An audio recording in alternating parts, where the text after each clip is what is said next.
Good afternoon and welcome to the Sabi Sands. I'm Scott Dyson. And my name is Mark, and welcome to our afternoon drive this afternoon.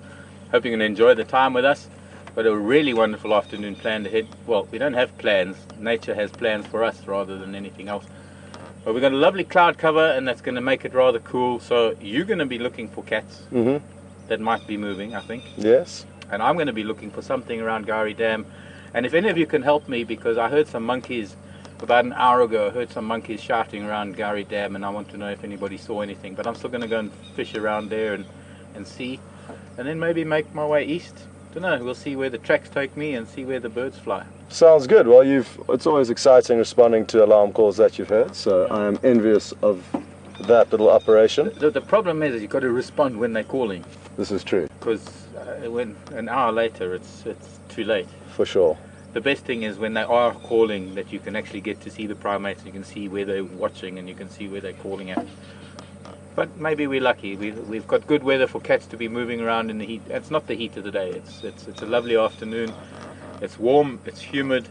It's perfect. That's kind of just a little bit above room temperature. Yeah, it is perfect. We might just have to chill the red wine a little bit. We may need to. We may need to indeed. Well, without any further ado, myself and Brian are going to continue on our expedition. And Brian's got us in stealth mode with the ninja thumb this afternoon. The ninja thumb. So hopefully that's going to work out for us. And Jason, Mark, have a good one. You too. I look forward to hearing how things go. Okay. Catch you on the radio. Cheers, dude. I don't see you through the week, I see you through the window. Okay. Well, like Mark said, it is overcast, and we did have some thunder rumbling in the distance about 15 or 20 minutes ago, but thankfully it appears to be further to our west and hopefully not going to be affecting us. And Brian is panning across to the clouds that I think were responsible for the rumbling thunder that we did here.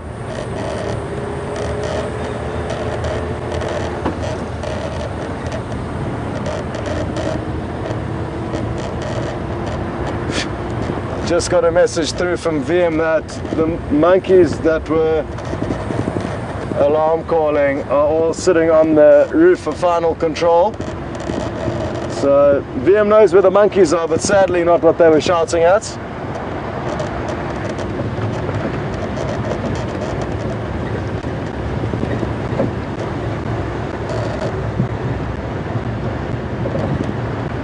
So I'm not sure if any of you... Okay, there's a snake here. It's a black mamba. This is awesome. I just need to try and keep an eye on it. It's moving very quickly through the grass. I can still see where it's moving. Where are you looking, Brian? Towards the tree. Okay, hopefully it's going to go up this tree, so be ready for that, Brian.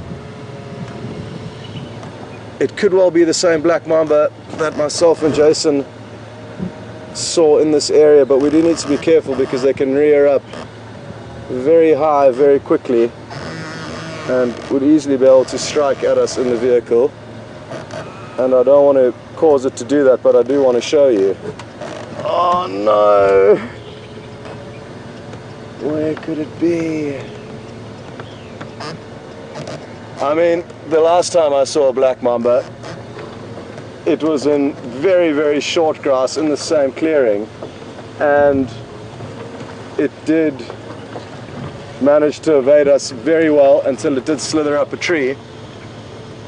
Whew! Well, that got my heart racing. Did you manage to get onto it a little bit? Not at all. Sorry, I panicked. Half of it was sticking across the road, and the other half of it was in the vegetation. And it could well have disappeared down a hole or just continued slithering off. Whew. Now, the black mamba is a highly, highly venomous snake, and it is notorious for being very quick, and some people say aggressive. I disagree with them being aggressive. I suppose they could be slightly more aggressive than other snakes, that's fair enough, but they don't chase people. Well, I doubt they chase people as some people suggest, but that is the reputation they have. Well, that was a good start. I'm very sorry that we couldn't show you, but we did try our best, and the amounts of times I've spoken about snakes and been wanting to show you snakes, and then having an opportunity like that, it is frustrating for myself and Brian that we didn't get to show to you, but nonetheless, it certainly woke us up. So you've got 2 alert people on this vehicle at the moment, very alert. As I was saying, myself and Brian are going to head off and follow up on some predators that we managed to view this morning. For those of you that weren't with us, we managed to see Mvula, a large male leopard. He was lying up and sadly actually in a bordering property to where we can traverse. So prospects aren't too good for him, but there were 2 lionesses seen, and those might be worth going to look at. And also the Birmingham boys are around, so we are going to be heading into Arathusa and hopefully spending some time with lion. I'm not sure exactly which ones we'll end up with, whether it's the lionesses or the Birmingham boys, but great prospects. For any of you who may be joining for your first time, welcome on board. Good to have you with us, and to all the regulars, welcome back. We really do love your support, and the fact that it is interactive really does allow for us to not so much get to know you on a personal level yet, but definitely interact with you and see your interactions and see how your feelings are towards certain sightings with the screenshots that you take and the postings you make on Twitter. So we do get a very good feel for what turns you on and what doesn't, which is good. And therefore, where I'm going with this is that for the newcomers, if you would like to... Franklin decided to leave in a mighty rush there. For those of you who are new, it's important to know that it is interactive, and you can ask us questions at #SafariLive on Twitter and questions at WildEarthTV on email. So send through those questions, and Vim, who's in final control this afternoon, will try and get them through to us. The area that Brian's just panned across to is an area that has provided a lot of leopard for us, and that is why we both stopped and looked across there, because once you've seen an animal in one spot, you tend to always double check it as you go past to see if you're not going to get lucky again. More often than not, it's not the case.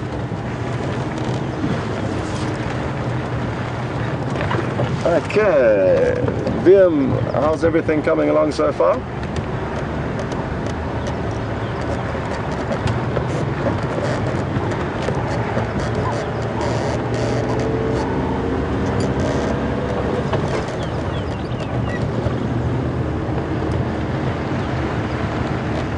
Copy that, Vim.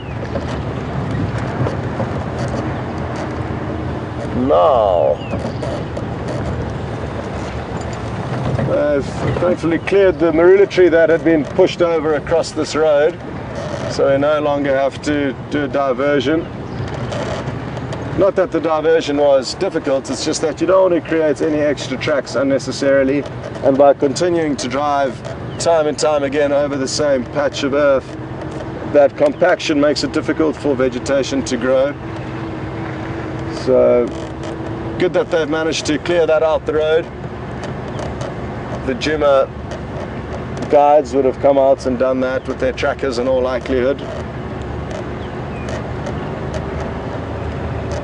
Well, myself and Brian have got a fair distance to cover, and it'll be better for us to do that at a slightly higher speed so that we can get into the action zone as quick as possible. And due to that, it might be worth going and checking up on Mark and seeing how he's doing with his search for whatever the monkeys were alarming at Gowrie Dam. So I look forward to seeing what he's found, and I'm sure so do you. So over to Mark, and we'll catch up with you later.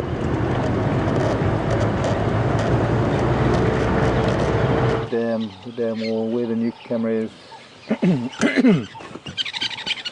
I'll point.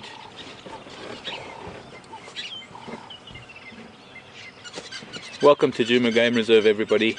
And I've just suddenly had an idea, and it's kind of similar to the idea that I had, I think last week sometime, when we had that lovely big elephant bull that was eating this mushroom under a very big marula tree, and he was a very big bull.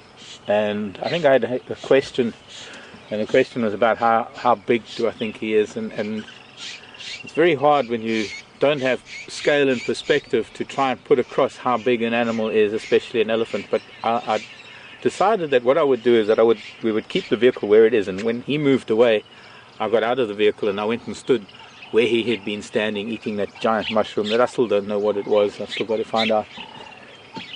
And some very clever viewers managed to put either the two photos together with a line on it, but you didn't even need just the two photos together, because you could see my height on the marula tree. But there were a few people who actually managed to cut and paste or do a Photoshop or something that put me with the elephant, and it was amazing to see how tall he really was, and I knew he was a very, very big bull. What I want to do now is actually something similar. This is a great afternoon to do it. It'd be nice if there was a little bit of sunshine, but because there isn't, there's sort of a flat light that would make it very nice to be able to do. I'm parked next to the tree where I think one of the original cams were. When I was here a few years ago, this big knobthorn that we're at now, with the buffalo weavers in, is the old tree. See, it's been barked by Ellies. There's a little patch there, sort of to the bottom, in the middle of the bottom of your screen. Don't have to zoom in, just keep going up to the crown. But there, that's sort of one of the old anchor points to the tree in some of the old wood. And then of course the beautiful crown of the tree that was never seen because of the way the dome was on the camera. But the reason why I've parked here is more because I wanted to show you some perspective from here. And I think there are enough screenshots, and there are probably enough shots from the old days to be able to look at how things have changed over the years by getting a very similar perspective. Obviously the camera's not as high as it was, and it's not as well, it's not the same angle. But if you remember, for those of you who've been watching us doing the drives and also watching the Djuma waterhole camera at Gowrie Dam, what we're looking at now is this lovely little lush green bowl that you can see there. There are a few rocks that's sort of around the edges of it. This little bowl that is here, lush green bowl, that is actually the original Djuma waterhole. And you can see the dead tree that's fallen down over there. There was a time when we had the camera in that dead tree, and it was actually operational, I think, when the storm blew that tree down, if I'm not mistaken. I'll have to check with Pete on that, but I think it was probably sometime in about 2009, 2010, somewhere there. And so from this angle, just to give you a bit of perspective, if we pan a little bit to the right, we can show you how the vegetation has changed maybe over the years, and how probably so many things have stayed the same. And I'm sure you'll be able to get some of the footage.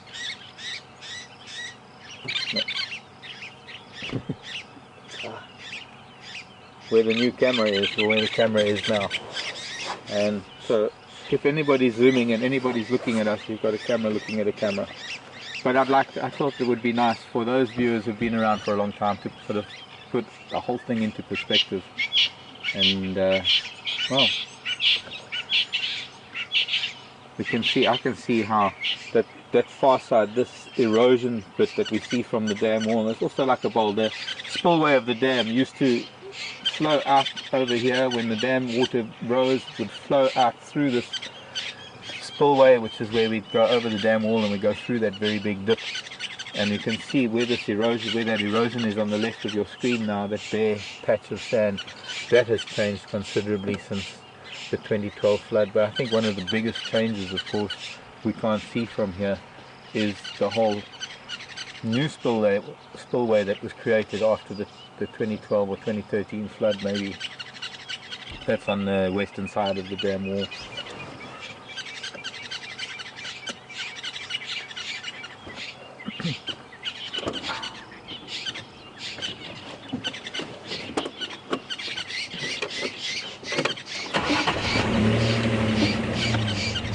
Well, there's some impala on the other side of the dam. Boy, these weaver birds are pretty noisy. These are red-billed buffalo weavers.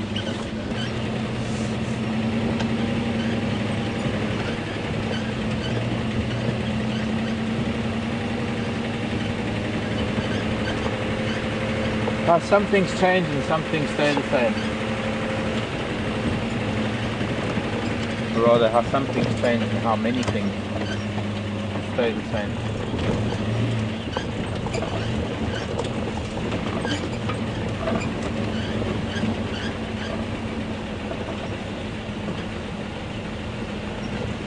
What is happening? There's something going on with starlings up ahead. There's a fight. There's a dove pulling at a worm. No, it's not. Oh, gee. Really, starling? You were about to provide some good entertainment and then you flew away. Still another starling on the left, dove on the right. Maybe they were playing.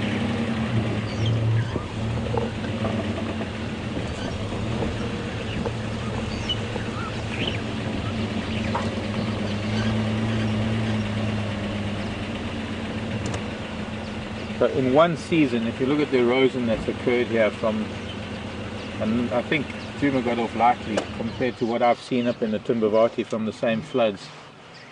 This is easily over here, from the bottom to the top, that's easily 10 feet deep, maybe a little bit more in fact, probably even closer to 12 or 15. This was all level. This was well, this is all level, and quite remarkable how so much corrosion or erosion or so much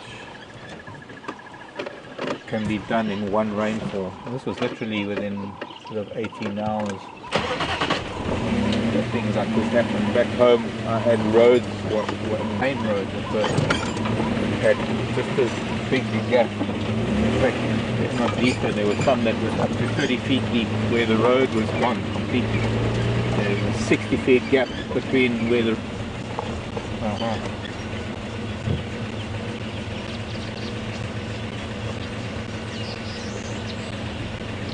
Bird stop.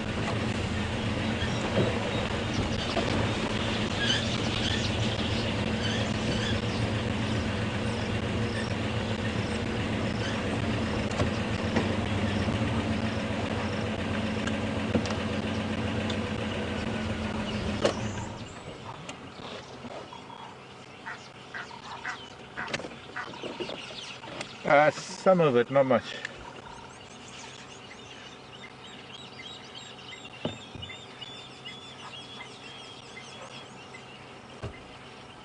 What's the treehouse, Dan?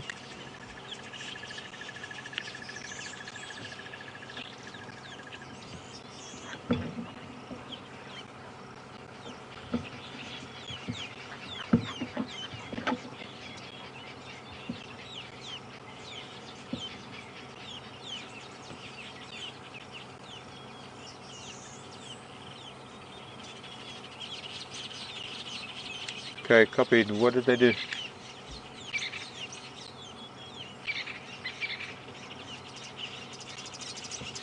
How many goslings do you see? Sorry, I'm on the radio. Copied that, thanks. I just want to know what they did or how they behaved.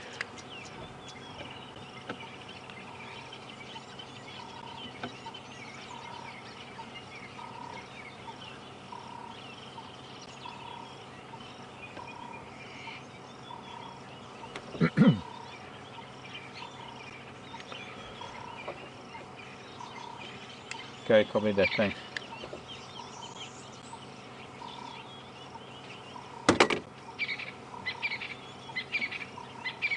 7. 7. Yep. Very good, Mama and Papa Gosling, rather, goose. Mother goose, Papa goose. And look how big they're getting, those little children. Oh, goodbye, hippo. Goose woke up.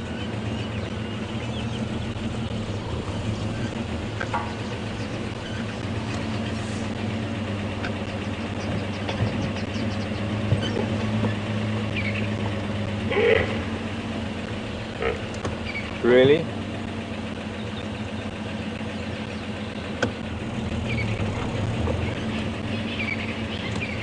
Hello, John. John wants to know if the waterhole dries up in the dry season. I'm guessing you're talking about this one, John.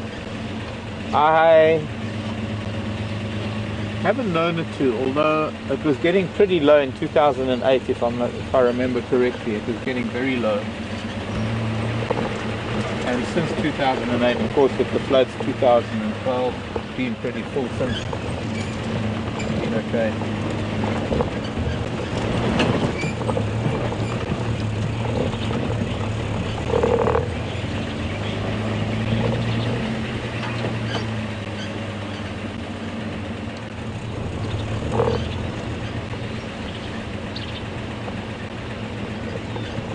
But of course there are a lot of them that dry up. In fact, it's more the natural waterholes that dry up.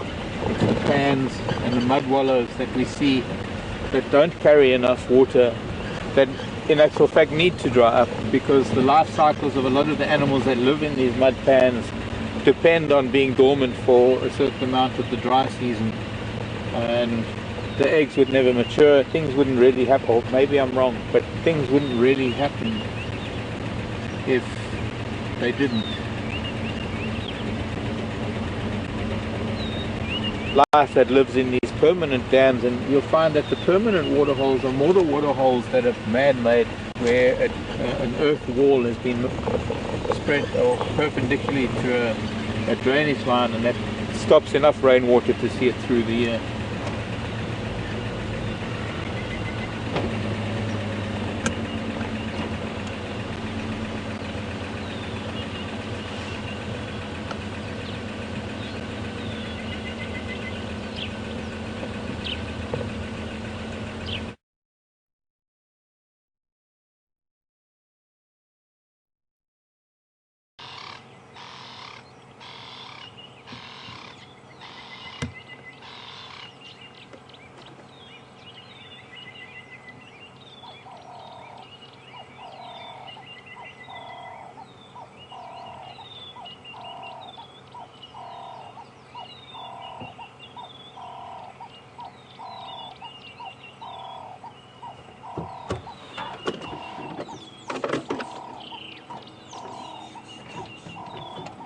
I'm going to let you guess who this eagle is.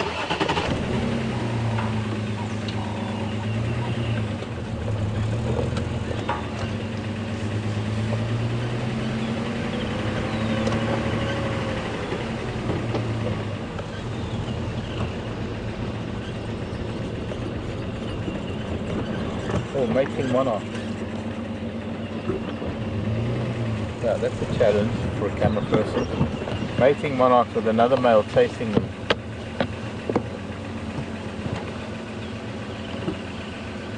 So I think it's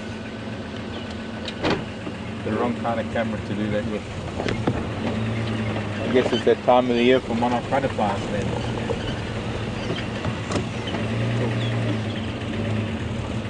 Which way do you want to go, Jason? Preferably not towards Strauss Dam, because we went there this morning. Okay.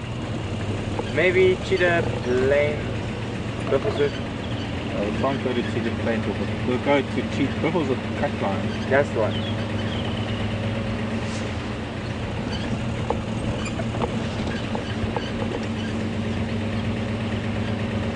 Hello, Paul. Welcome to the drive, Paul. And Paul's asking if the geese can count, but how do they know all the chicks are there? I think we as humans might separate the counting from the number of, but I think for the geese it's just one thing. They know they have those children, and they know that there's one missing. It's not a case of counting, oh, there's 1, 2, 3, 4, 5, 6 of you. There's John, Jack, Mary, Jill, June, April, July, and August. And where's September? So I think it's more of the bond that they have. It's, I don't know. There's I could explain it, John. There's a connection, a bond, the parental bond that they have, and that's why they're such good parents.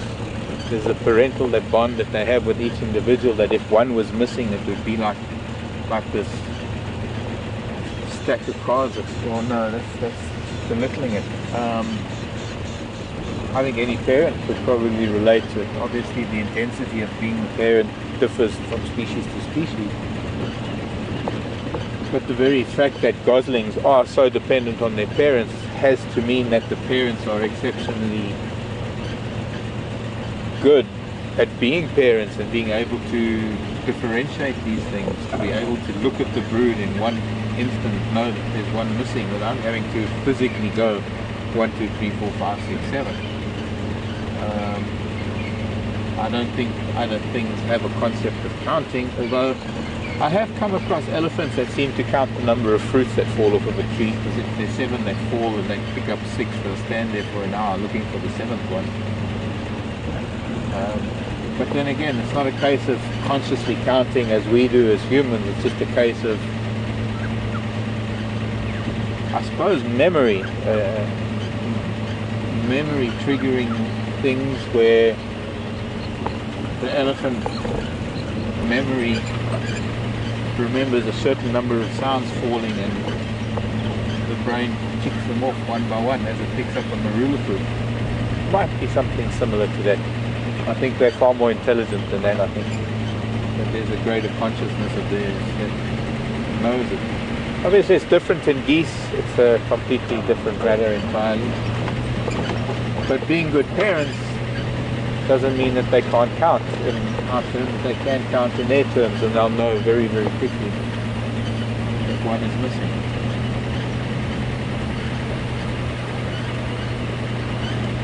I've sadly on a number of occasions seen either ducks or geese lose their brood, either one by one, or even if it's at the same time.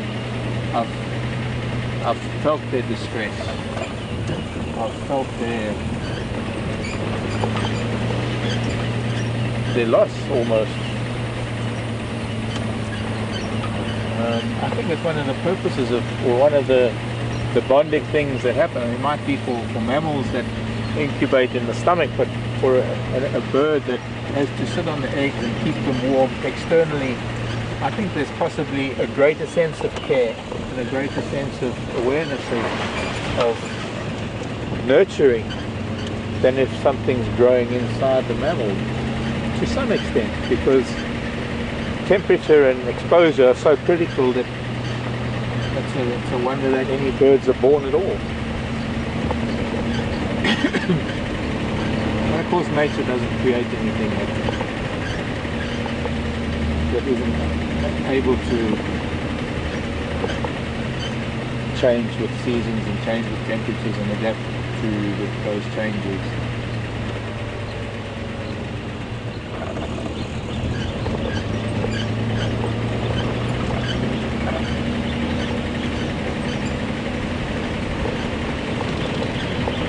Adapt or die, I guess is the motto. Welcome to Djuma Game Reserve this afternoon, by the way. If you're just joining us now, we're not going to have a repeat of what the elephant did yesterday. That is a one-off. If you missed it, that's sorry, we're not going to. But I'm sure a number of people that might be on drive with us this afternoon that weren't with us this morning, and just to tell you about all of you that both of us are fine. Jason and I are okay. Sadly a little bit of a dent in Wendy, and fortunately there's not much to be said about it. I think perhaps it was blown a little bit out of proportion. I mean, it was a very traumatic event for all of us. but it needn't have major repercussions. It was one of those things. Needs to be investigated further, and we'll see what transpires. Violent back to Stalin.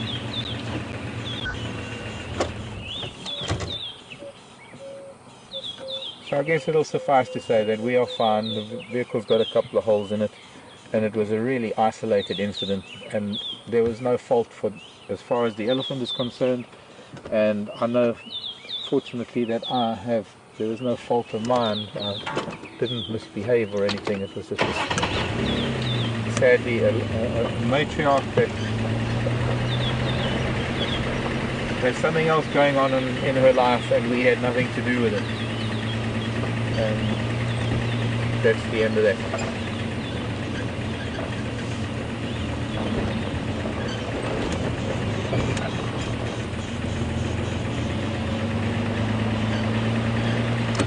I think we'll go east rather than west. We've got a lovely grey sky.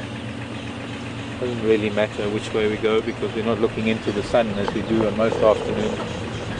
But we actually had a fun time this morning, Jason and I, with the little Ellie bull. He was a youngster. He was swimming in littles of dad. And when I say swimming, he was playing in the water. He was having a fantastic time. And he must have been there so long. And when he came out of there, he was the cleanest, shiniest elephant you've ever seen. I'll pause through this bit.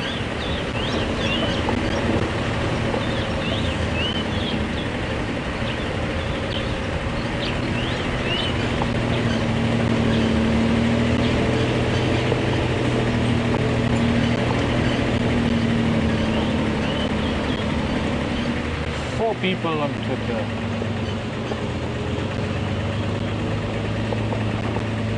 Our Funk Radio, Joellen, Raisa, and I suppose RC and Heather. Our Funk Radio. I'd like to know who that is. But yes, thank you everybody for the idea of the eagle. Quite right, Warburg's eagle. Kind of a giveaway. Okay, quick close up on the flower. First of my afternoon flowers for you ladies as a reward for guessing. And Jen. Which one? There, that one is good enough. That's the best one. That's coming out of flower now. This is the African wattle. Peltiforum africanum. Indeed, Peltiforum africanum.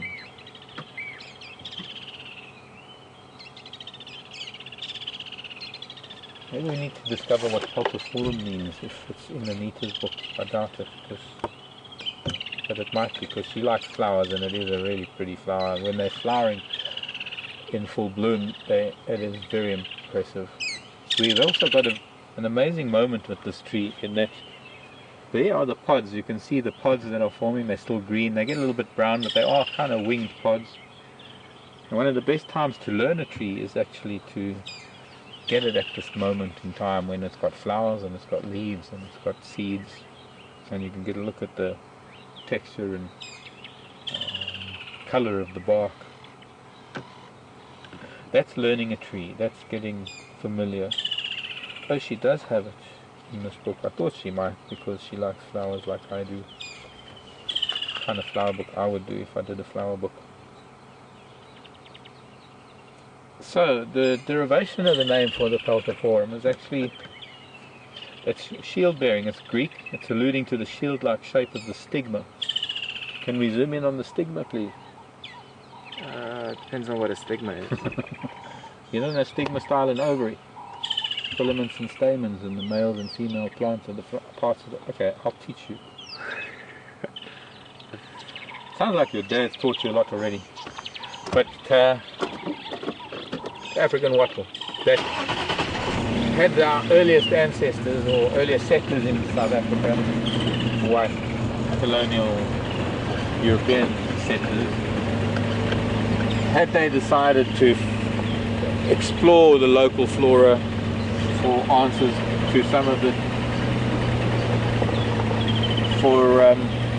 for tanning and things, and instead chose to bring in the wattles from Australia because of their tannin content. And now those wattles have gotten wild and they're becoming huge problem in some parts of South Africa where they're taking over the indigenous flora, and it's unfortunately one of the most diverse areas of flora in Africa. It's probably got one of the most diverse number of species of flowers other than, or rather plants, other than the Amazon, and I'm talking about the Western Cape and what we call the fynbos. Okay, birders, here's another bird. 2 big males, a couple of females. They're flying up to grab a few seeds from the grasses. They type of finch, I'll give you a hint. And what they're actually doing is they're flying up and they stand on a stalk of grass to bring down the flower head or the seed head, and then they can actually, he's almost brought down a whole bunch of them, the one at the back, and then they stand on the seed head of the grass, and they can just pick off the seed one by one rather than flying up and just picking off one seed at a time. I'd like you to do something for me, Jason. Can you see that robber fly on the bull bar of the vehicle? Yeah.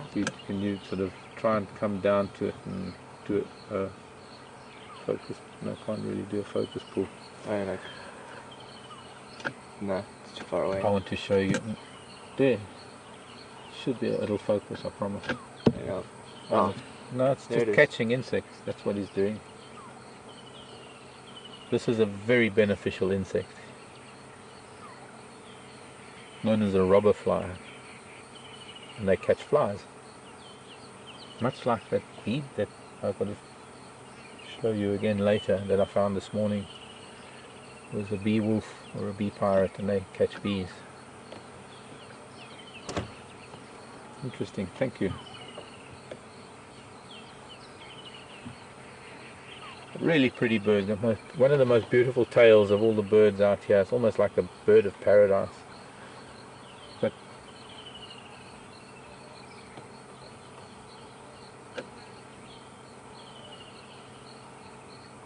oh, a little bit of a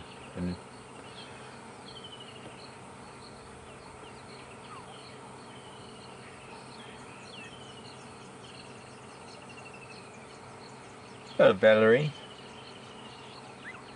I tend to notice that there's one particular species of animal that approaches vehicles more than any other.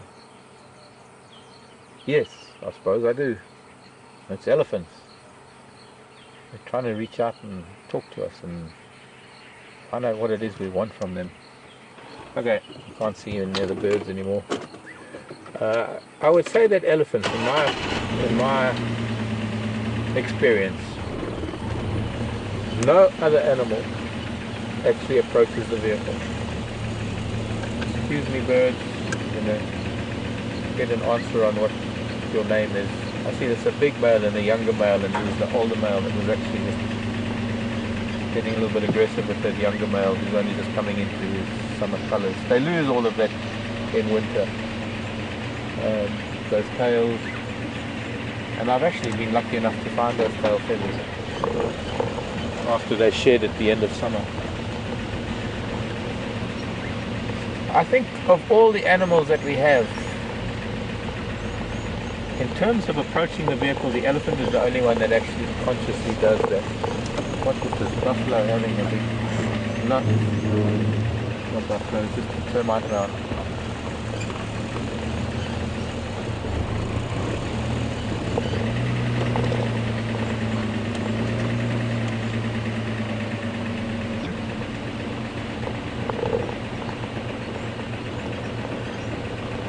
Must have been working on that termite now because it's darker clear than normal. What was I saying? Birds shedding feathers. Yeah, so anyway, they lose all of those feathers. Ellen. My friend Ellen. Illinois.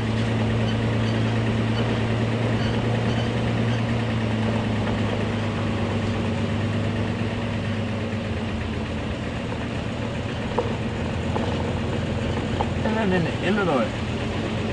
Why haven't we seen any crocodiles? I think one of the main reasons is we haven't had that really heavy rain that causes these drainage lines to flood extensively. I mean, we've had some really good rain. We had a little bit of water flowing down them, but it wasn't enough water to bring fish up the rivers, and it wasn't enough to bring crocodiles up the dry riverbeds. We need one of those rains where Gowrie Dam or Djuma Waterhole, where all of these dams fill up so much that they start overflowing and they flow into the drainage lines. The drainage lines become these riverbeds that actually bring a whole host of fish species swimming upstream to try and find the dams so that they can spawn.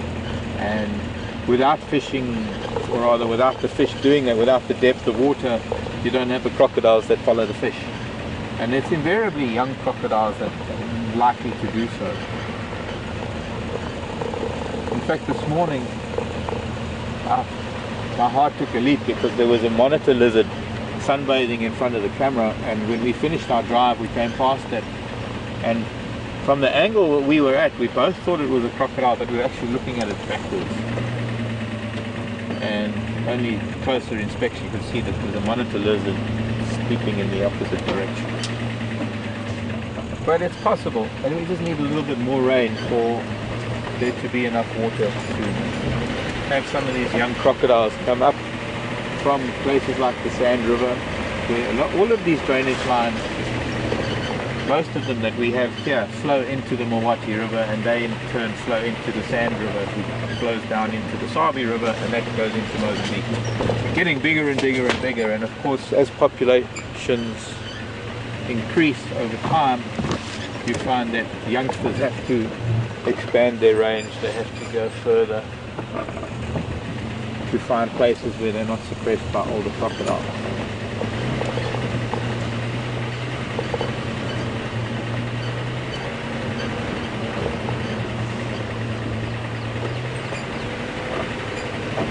Definitely important. But I want to show you, what I'm showing you now are these, I want you to see these purple lines that run into the heart of the flower. And for the insects that need to pollinate it, which are invariably things like little solitary bees and some of the wasp species and maybe even some of the flies, although they're most likely going to have maybe only one or two pollinators, the kind of vision that insects have is completely different to our vision. So if only I could switch this camera to sort of a UV come not quite X-ray, but almost like an infrared vision, ultraviolet infrared, makes all of those little stripes virtually light up like a runway light, and it shows the insect where to go to find the pollen. So definitely requiring a diurnal pollinator, as opposed to a lot of the white flowers that don't have any markings, but you'll find that a number of those white flowers will then produce a scent at night, and they'll bring in insects that are more stimulated by their olfactory receptors as opposed to the visual receptors.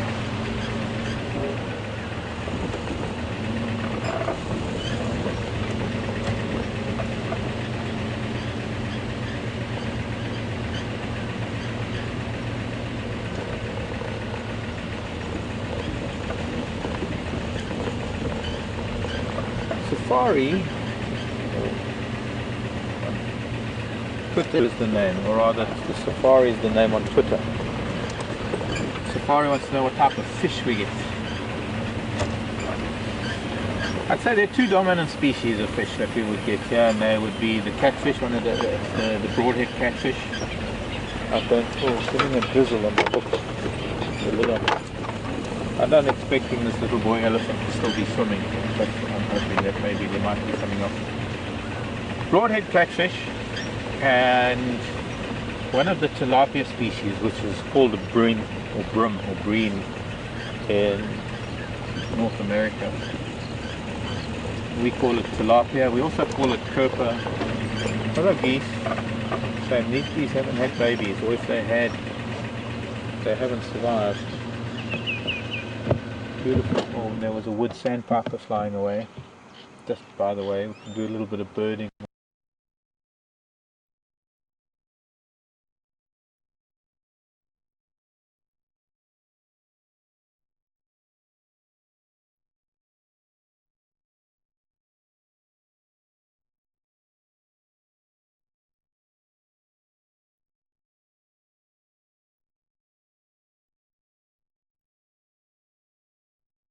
was only the Ellie that was splashing about and having fun.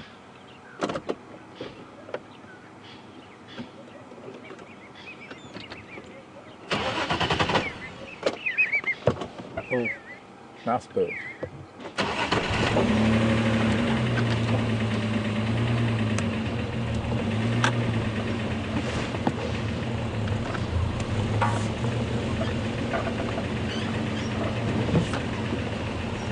Probably the Mozambique tilapia.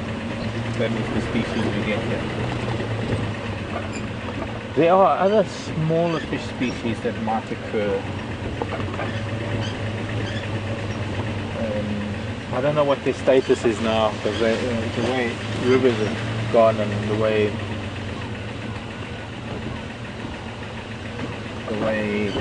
watercourses have been changed by the increase of human interference. I'm trying to be diplomatic here. Forestry, agriculture and all those things that are in the catchment areas for all of these rivers that would have once not only hosted a whole range of fish species, but in some cases some of them would have been permanent rivers, now are reduced to sand rivers for most of the dry season.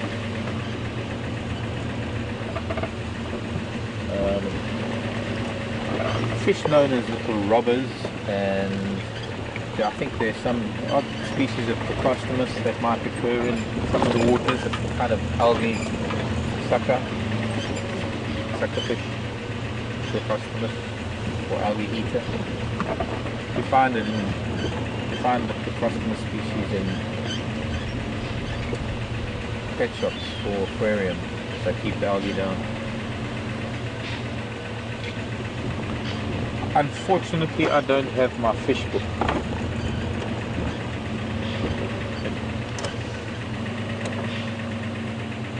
It didn't fit in the box. Okay. There it goes. So we've disturbed a couple of birds here today. I'm sorry, bird.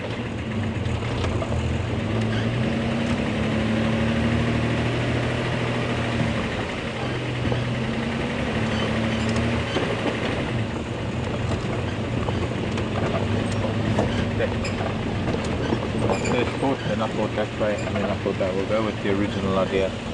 Oh, there's a tawny. Then my decision to turn left was right, and just above the tawny is the cormorant that just flew by. But it's gone.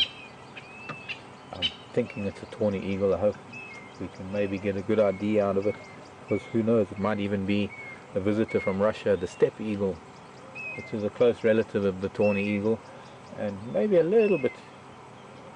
You're talking to me. Oh, you're not talking to me. You're talking to me. Are you talking to me? So, what I want you to look at now with this, it's a little bit dark. We can't get any closer, can we? That's us. Okay. Feathered legs to the feet, so it's an aquila, it's a true eagle, it's one of the big eagles. It doesn't have the sort of double or two-tone color of a tawny eagle, which normally you'd find maybe sort of a beige back and darker wings, or a different combination of colors in the tawny eagle. And it's also maybe a little bit small, but what's maybe the biggest giveaway is that beak and the gape of the beak, which is that yellow part running below the eye. That's giving it away as a Wahlberg's eagle.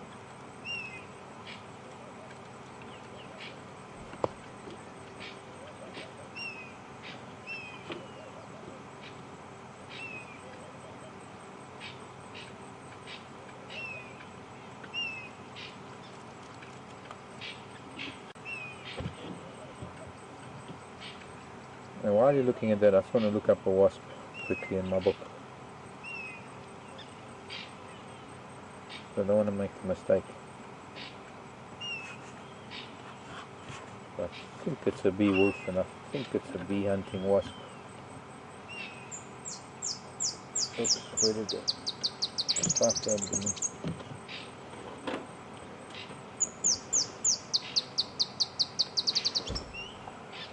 Not that.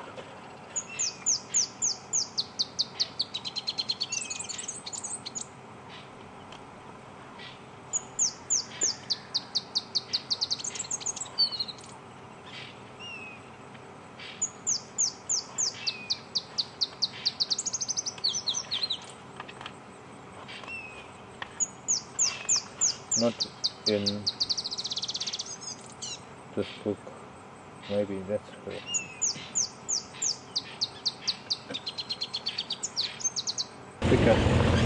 I would say that a vast majority of them are so particular to the water that they live in.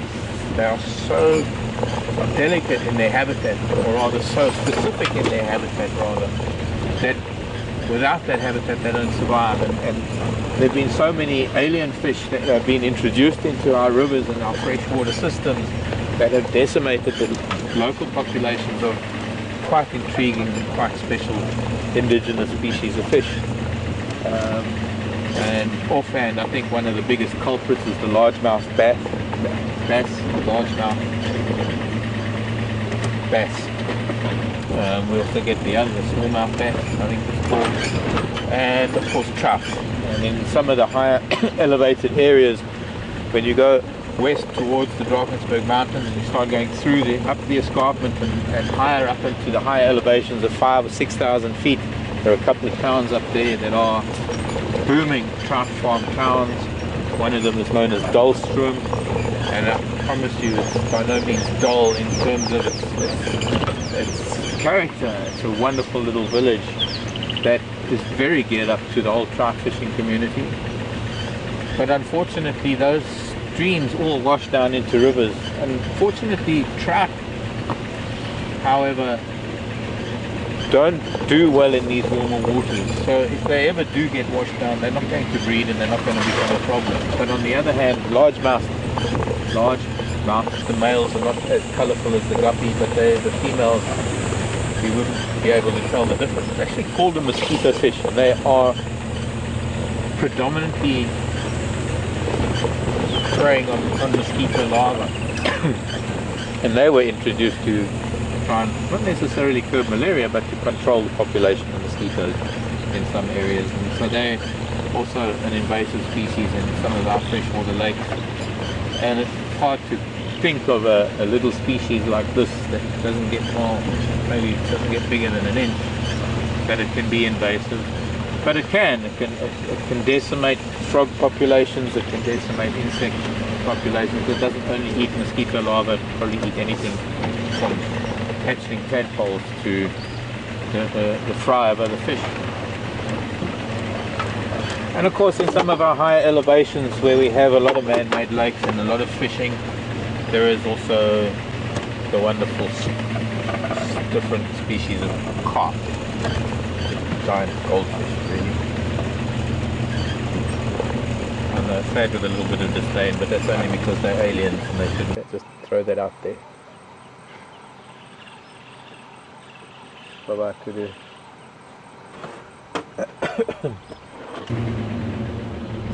any anglers ultimate fight in terms of fresh water.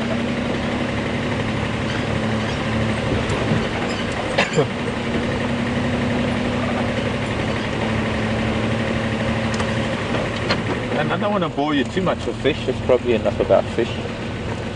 You're a fishing person, aren't you? Sometimes. Oh, sometimes. Depends on the company.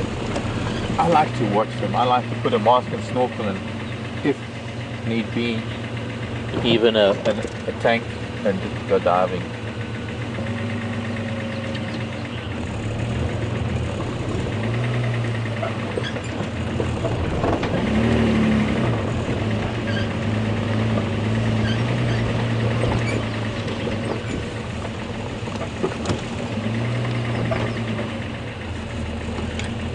Copy, thanks.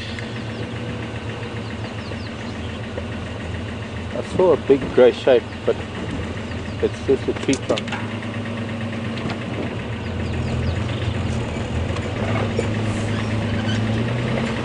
Okay. Questions at WildEarthTV and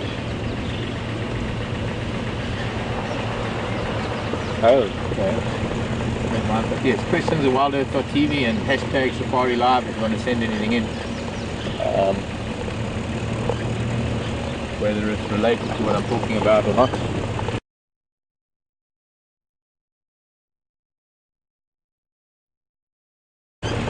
Sometimes it takes a while for questions to get to me. in the meantime,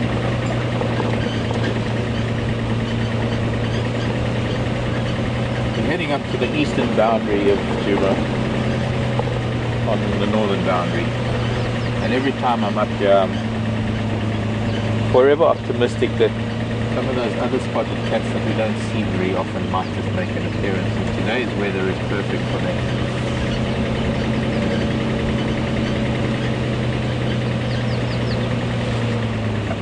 One day, one of these days, it will happen.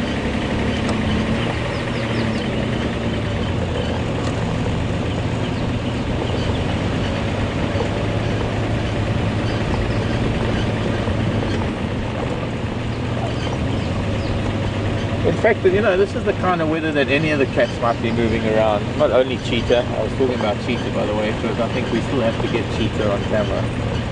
And not only cheetah, but it's the kind of weather that even lion and leopard might move around in. I don't know if,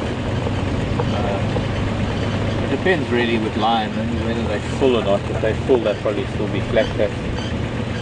And well, speaking of lion, I'm just wondering what Scott might have, so maybe we can sort of head that way as I turn down cheetah cut line looking for cheetah tracks or leopard tracks or lilac crested rollers. So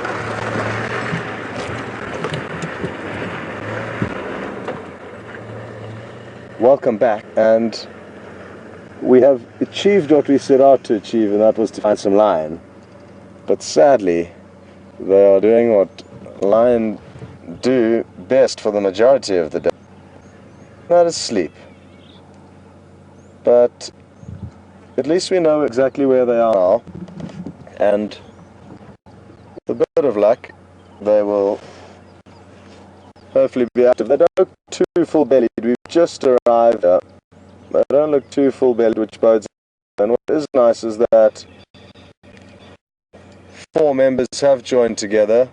They had split into two different groups, but sadly, them's missing. And I'm wondering if it is the youngest, weakest one that often did distance itself from the rest of the coalition.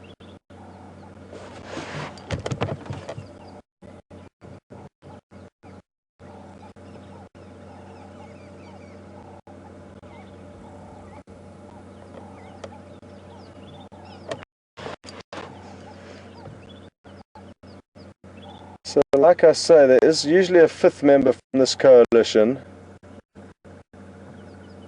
and it is a slightly smaller member than the rest of the members that we're looking at.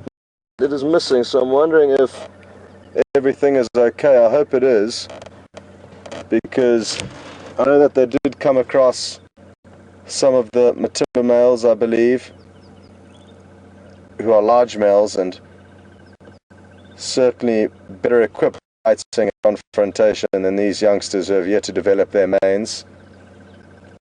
So I'm hoping the youngest of this coalition didn't get caught out on one of these confrontations. It could have happened, and no one may know about it, or simply, possibly in the chaos, it may have been split up from the rest of this coalition, and now it may be on its own. And the tricky thing for when it is on its own, if it is on its own, is that to vocalize would be alerting any other males in the area of its presence, as well as obviously his coalition. So without the ability, or without running the risk of vocalizing, it'll be difficult for him to reunite with these coalition members. Anyway, we will certainly keep a tabs on things as close as we can, because it will be interesting to know exactly what's happening.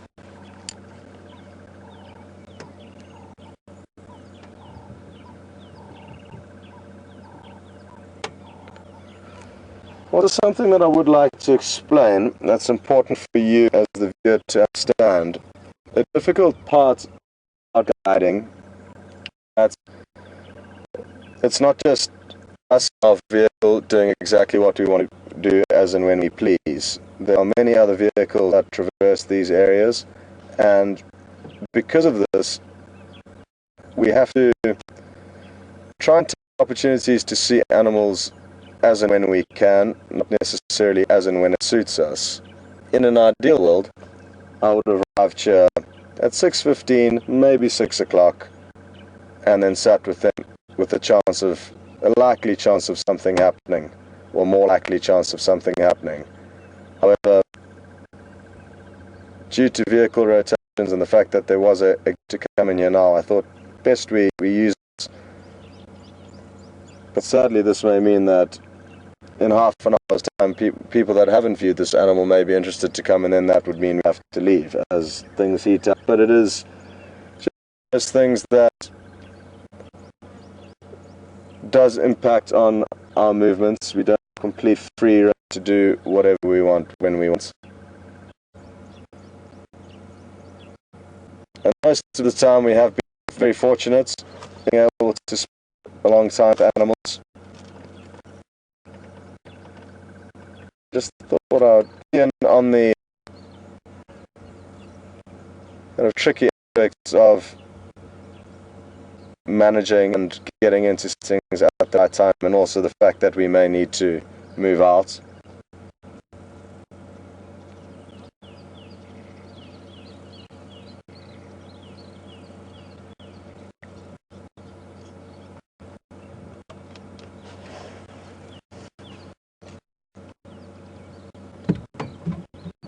How's your angle?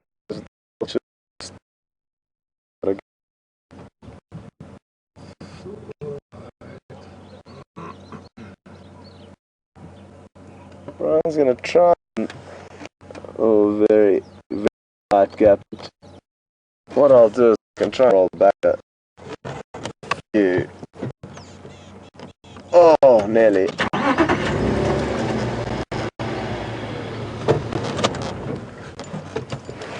So, those are two white-backed vultures enjoying the view from up on their nest.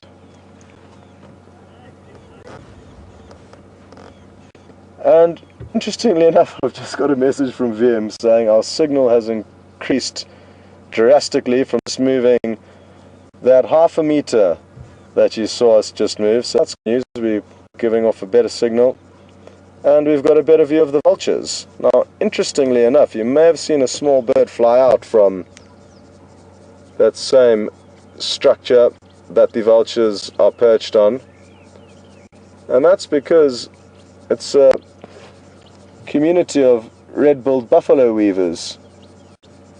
There one goes. Wonderful.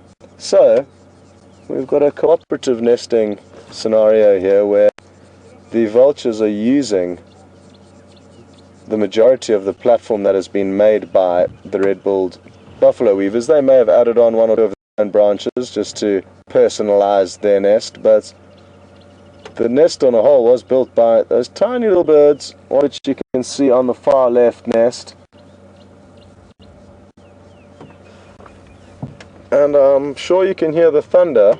Well, I'm not 100% sure. Can you hear the thunder, Brian? No. Well, there is thunder looming and some beautiful dark clouds to the west.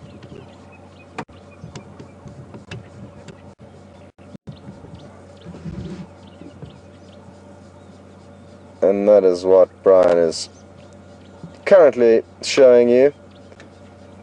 So sadly, you can't hear the thunder, but you can get an idea that those dark clouds off to the west tell a story. Hopefully, though, it's not going to hit us. Usually the storms come from the south. Occasionally they whip through from the north, but this one is too far north and west of us, I'm hoping, to cause any concern at the moment. You may be able to hear another vehicle approaching the sighting.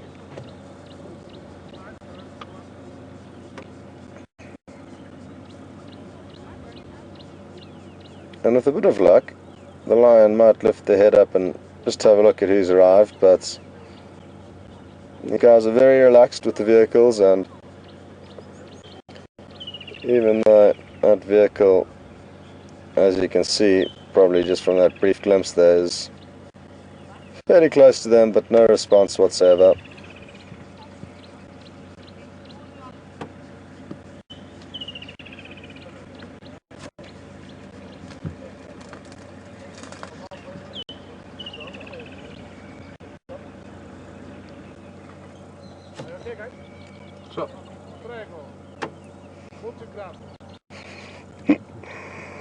This guy seems like quite a character. I don't know him, sadly, but I've heard him coming from a long way off, and he sounds like a lot of fun.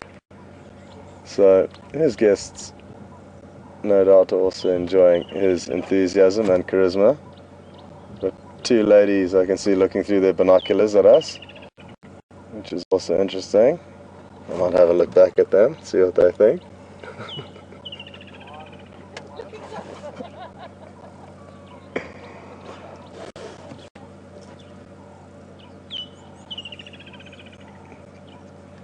We've got a question that's just come through from Brian in Toronto. Good afternoon, Brian, and welcome on board. Brian's asking whether, if lions kill another lion, which reason, would they eat them?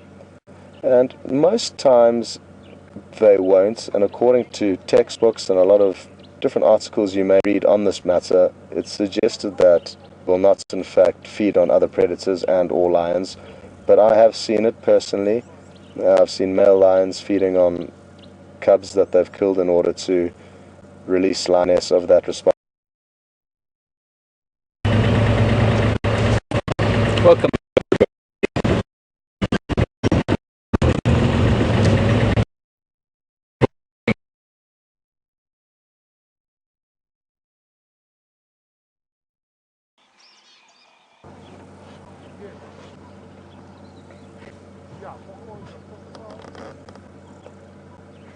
Welcome back. I'm not sure exactly what the problem could be, but there was a power trip, and that did, I think, cause a breakup in signal, but as you can see, nothing has changed. So welcome back.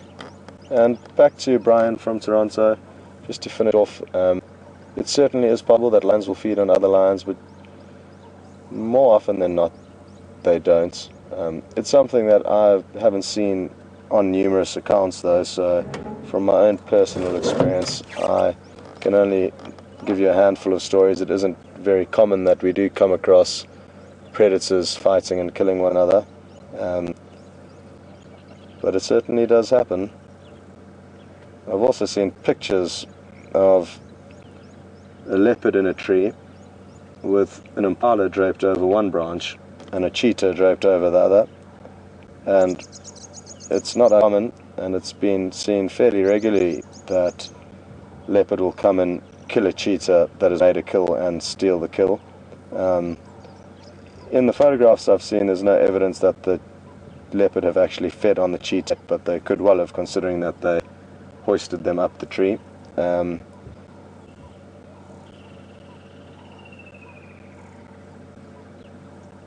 So I hope that answers your question, Brian, and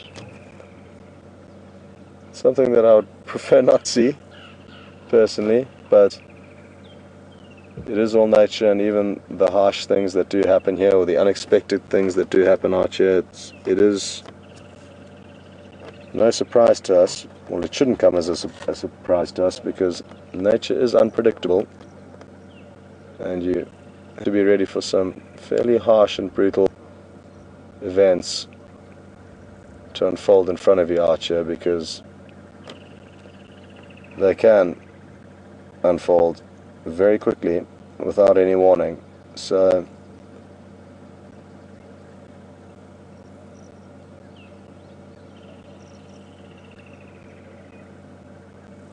I guess you can't plan or predict what you're going to see. In the same breath, as much as I wouldn't want to see lions killing one another, in any form. I would like to see them fighting and hear that audio and see that power. Oh, one individual's having a little bit of yawn and may flop over onto his other side. There are some giraffe nearby. 3 giraffe. Now, that would be an interesting situation to see, because they're not at all easy to catch, giraffe. So, even though these males have done an incredible job at hunting buffalo and have become formidable buffalo hunters who are also extremely good at defending themselves when being hunted by lion, but the giraffe is a ball game.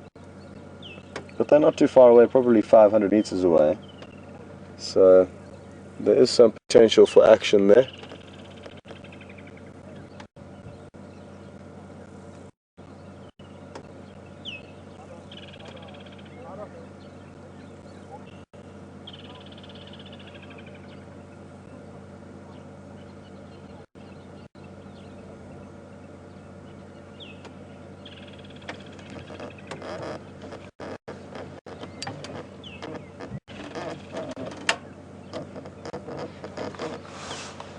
What did I do with my hat?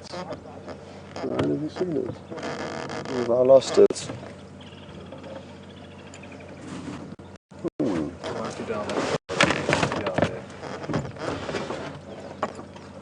Okay folks, well Mark's got a little bit more exciting action than we do, so over to Mark and we'll see you later.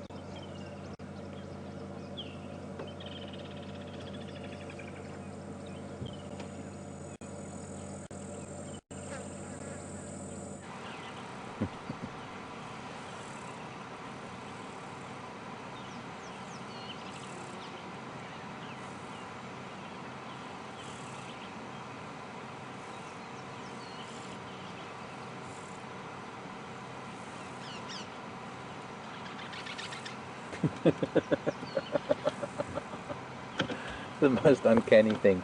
Hi everybody. We've been sitting with this hornbill probably for about, I don't know, 10 minutes? 5 minutes. Good 5. 5 minutes. And it's been digging its head down into the depths of this termite mound, picking up the soldier termites that are probably swarming to the entrance because they're picking up the carbon monoxide, or rather carbon dioxide, that the hornbill is breathing out. They're incredibly defensive in that respect. And well, now it's sitting digesting. It was eating dozens and dozens of these termites. They're huge. The soldiers of the Macrotermes natalensis, I think they are. The pinnacle mound termites. And they've opened, well, the vent is open, and it's probably because there's budding storms in the northwest that are sending vibrations of thunder even as far as this. And that storm is, well, it's quite far. We still got very hot sunshine cleaning the beak against the branches of the tree that it's in. But it's so typical. That happens when so many times when we have this great idea to have this animal on camera when you open up in the morning or the afternoon, and as we go live, the moment of truth, it flies away or walks out of shot or finishes doing what it was doing. We'll get it another time. If one hornbill is doing it, I'm pretty sure we'll find another hornbill doing the same thing. And what happens is that the more the hornbill eats, the more the other termites give off the danger pheromone to bring more termites to defend the nest. So it's sort of this real self-replicating smorgasbord of proteins. But as we saw, the hornbill can have only so many termites, and then it's got to move on. And well, they've got an endless supply. The queen is laying thousands and thousands of eggs every day.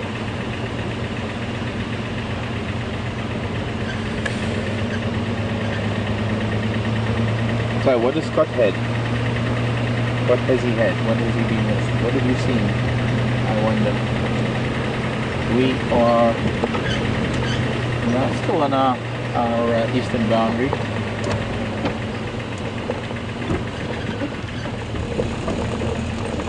Oh, you're with the big male lion that were doing what big male lion do on a hot day.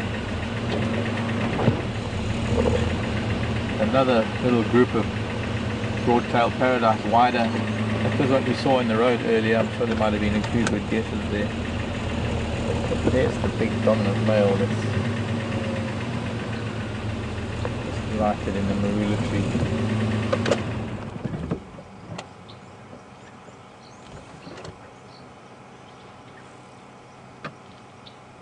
What he's doing is he's displaying to all of these other younger males that still don't quite have their tails full. They're just younger males, probably trying to muscle in on. And off he goes, chasing the females. Some things don't change. Oh, can we see that white-browed scrub robin? No, it doesn't. They don't fly in the marula trees. There must have been maybe a red-back stripe female. The light is wrong. I was wrong. I can be wrong sometimes.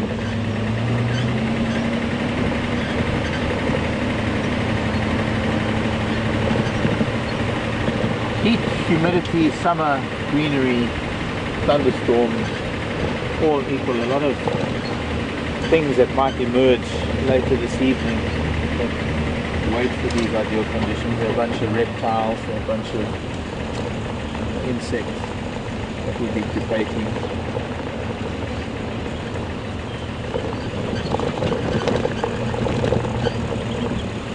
Some of the reptiles that have mostly a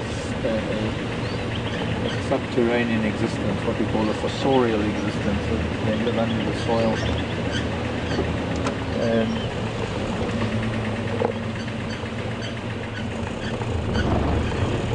The times that they come out are times when termites are flying and landing, and when it's hot and humid and thunderstorms are brewing. You might get a single chance to view a species in the whole summer. So far, I sadly haven't seen too many. There's some good beetles flying around. Interesting reptile sightings, but it's by no means what it was, or well, it hasn't happened yet. I think we're waiting for some really big rain. There have been cyclones off Mozambique. I hear flooding has occurred up in northern Mozambique. Quite severe flooding, in fact. Oh, Mr. Tobin.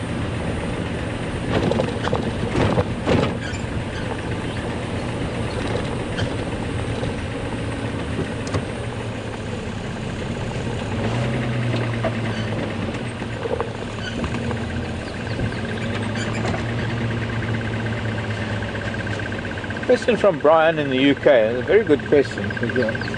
More or less on a subject that I've discussed at length at other times, whether it's the relationship of elephants to marula trees or other trees. Brian wants to know, do elephants avoid young trees, saplings, in order to, I suppose, to preserve them for later on? It's a kind of a yes and no thing, because they manipulate tree growth depending on what they want in 20 or 30 years time, or for their descendants.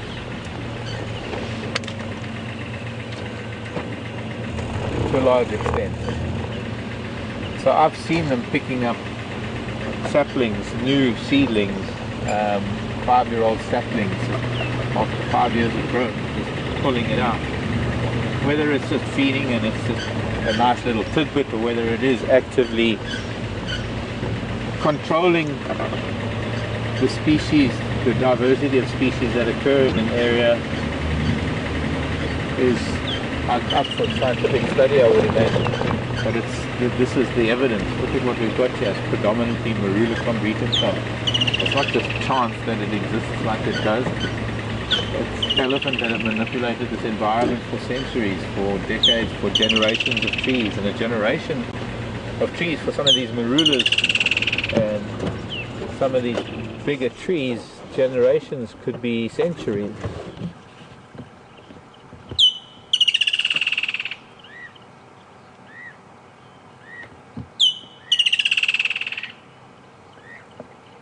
lovely sound of the woodland kingfisher. We do miss it when they go back north in April, March, April.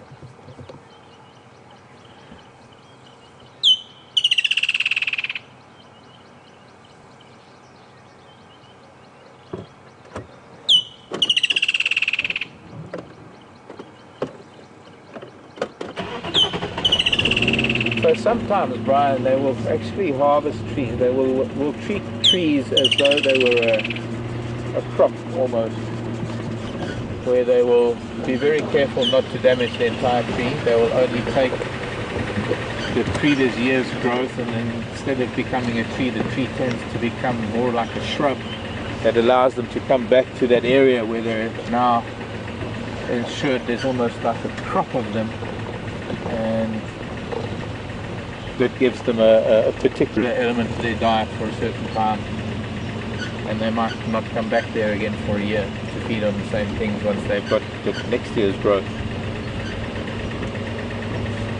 It's a little bit of both, really. It's a little bit of they are very careful, and it's also a little bit of, well, when they don't want a tree to be somewhere, that they do something about it. It might be ring barking a marula tree, or it might be ring barking a knobthorn. And ultimately the process is a self-appreciating process, because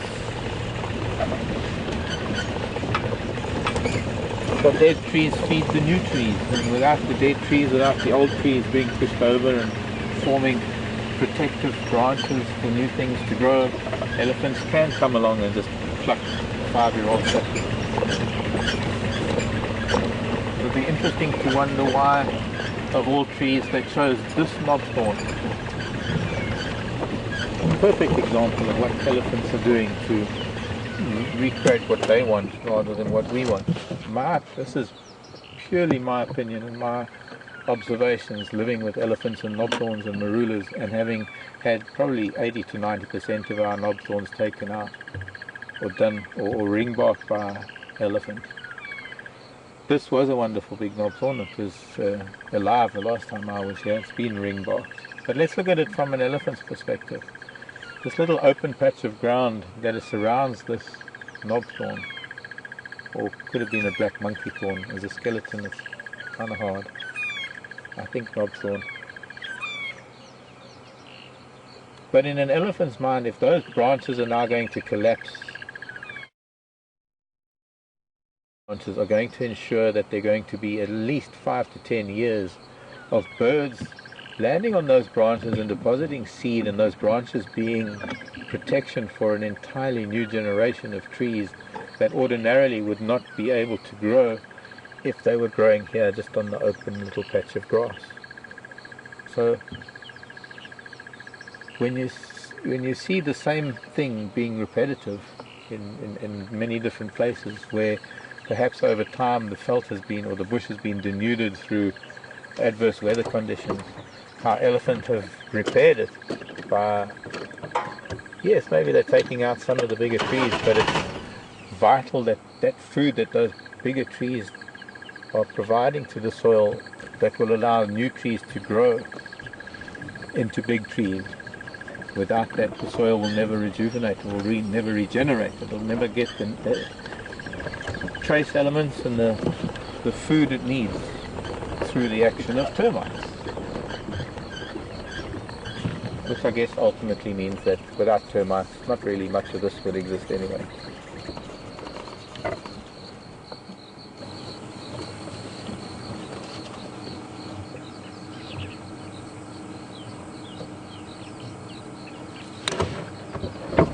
There's something big in that knobthorn.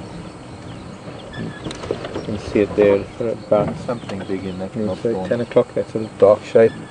It might be one of the Battalier. Battaliers. Battalier.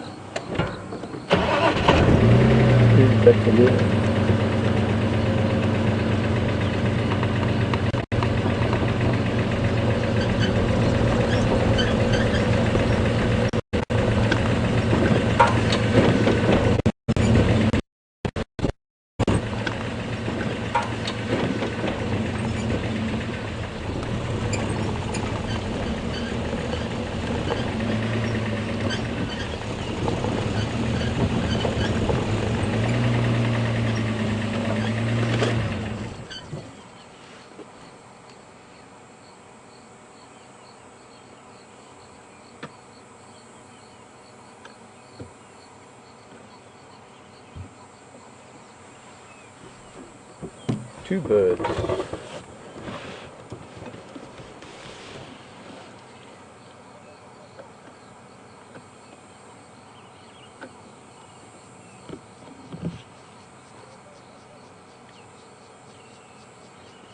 Two adult bateleurs.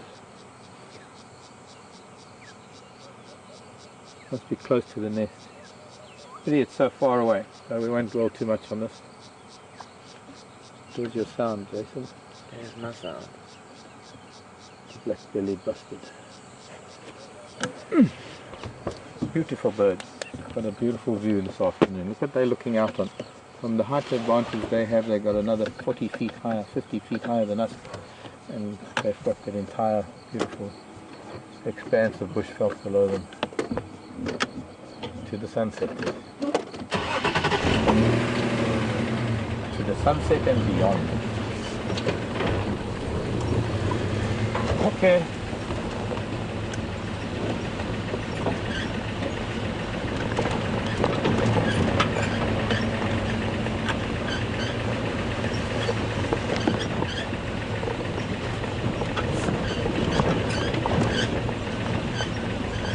Now I'm going to see what else I can find as we drive into the sunset. We're also going to find a nice patch. I think it's going to be really pretty. So I'm going to see if we can.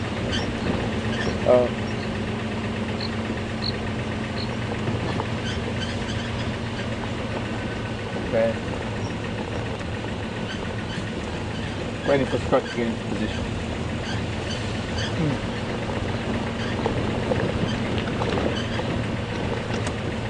There was a leopard there today.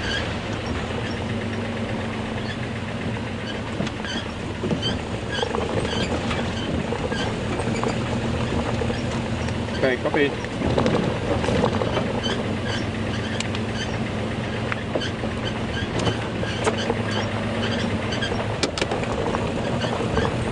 But the cat went the other way. And I didn't see any tracks up on the cut line. I'm convinced it's somewhere in here. The grasses were very, very wet this morning. We had a very thick mist that came in. And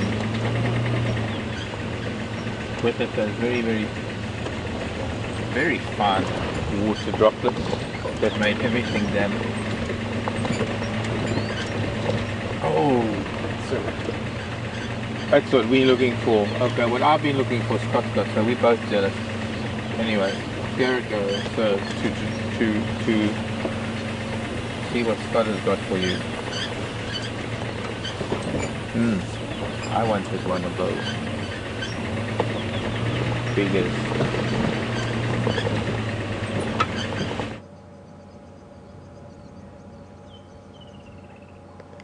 Well, myself and Brian have decided to leave the sleeping lion and rather come and have a look at these beautiful giraffe that I did mention were not far from the lion. And there's some beautiful afternoon light coming through onto them. Sadly, I don't have a picture on my monitor at the moment, but I'm sure Brian is showing you a great view of these giraffes. Now, as that one is walking away, if you notice the top of those horn-like structures have got they're fully haired and they're black and hairy at the top, and that indicates that it's a female. If when looking at those horn-like structures they are bald, that would indicate that they're a male.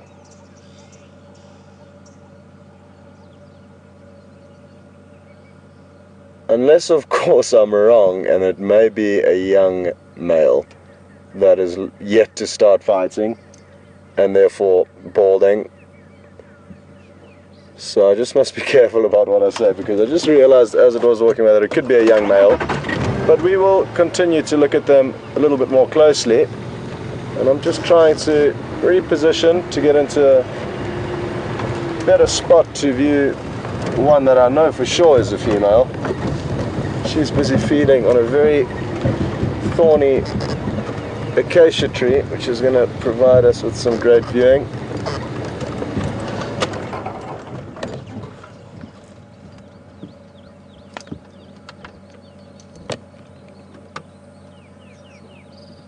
I mean, those thorns are about 2 inches long that she's somehow managing to feed around in between.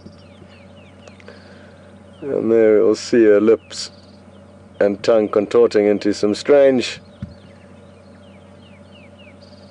shapes and sizes and forms as she nibbles on the tiny leaves of the acacia tree.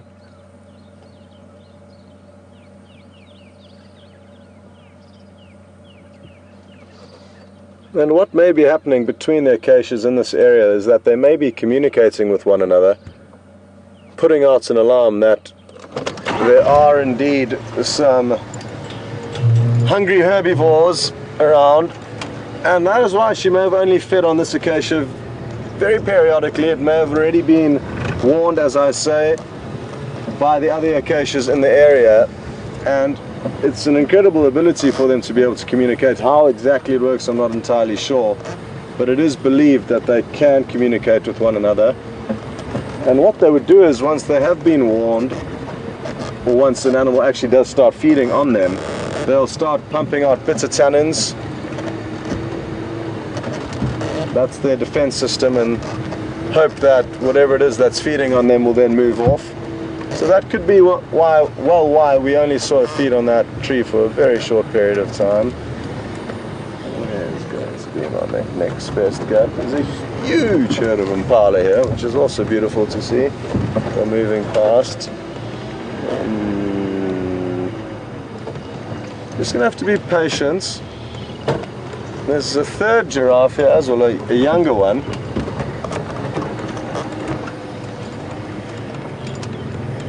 Oh, let's see if we can get these. Oh, I'm just going to reverse and try an opportunity to get these impalas running past if they continue to, and then we'll go back to the giraffe, because I've got a feeling these impala are going to continue to run and jump. So that might be a gap that we may be able to get them coming through if they do continue. There was a few stragglers at the back that decided to come running through playfully, and I'm hoping it may happen again. There is obviously a little bit of a playful mood amongst this herd. And let's wait and see if they don't perform for us.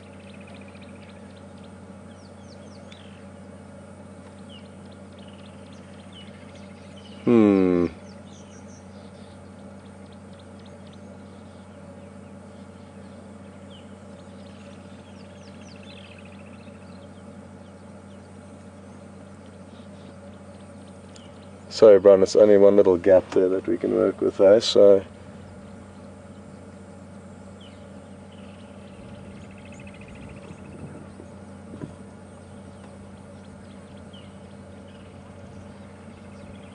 it might be worth continuing to wait a minute or two here, so we'll do that.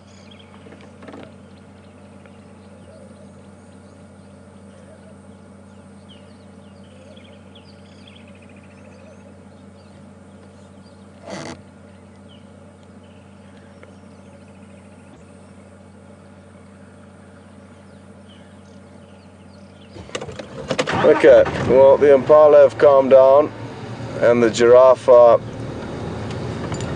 now in a good spot, so onward we go.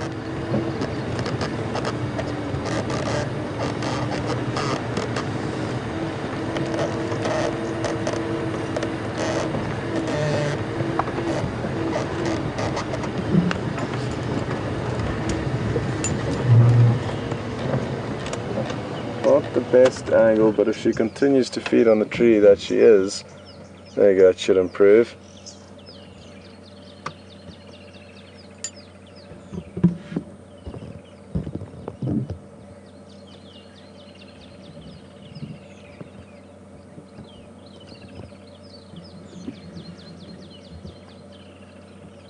Oh, beautiful now with that golden sunlight on it.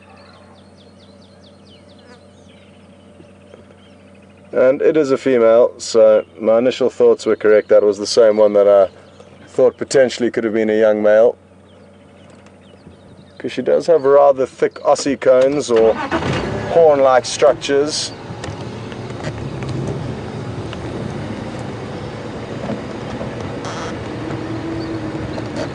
And now finally the smallest one is in view.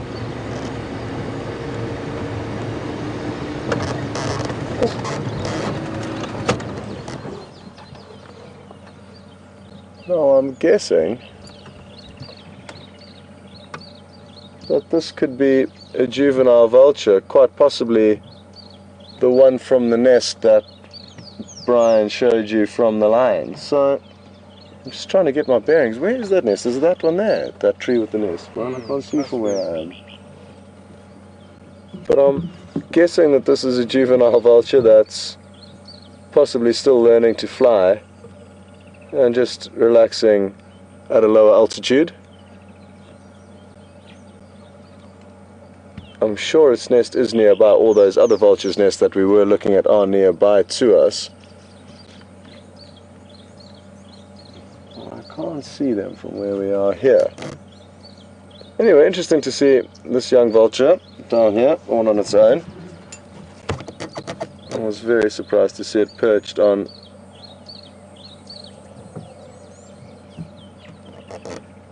what just made that noise? Do you hear that growling kind of? Another vehicle. Okay. But yes, you can see that that vulture is a juvenile. It's still in perfect condition. It hasn't been squabbling around any kills yet. So I'm just gonna, we're actually in a perfect spot here, because now, as I've just noticed, Brian has panned across to the giraffe, who are really enjoying the acacia trees in this area, and also a buffalo thorn, both very thorny trees that they are feeding on. And that does make sense. Plants have developed this thorny protection in order to try and help defend themselves against the herbivores. So typically trees with smaller leaves and thorny protrusions are going to be the tastier or more palatable leaves or vegetation, whereas the bigger leaves and less thorny leaves are typically the less tasty ones.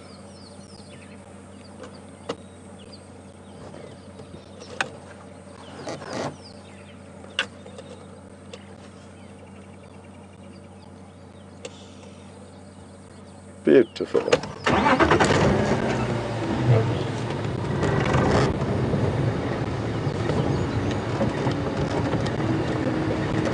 Just going to change the angle here. There is another vehicle and I want to get out their way in case they want to pass by.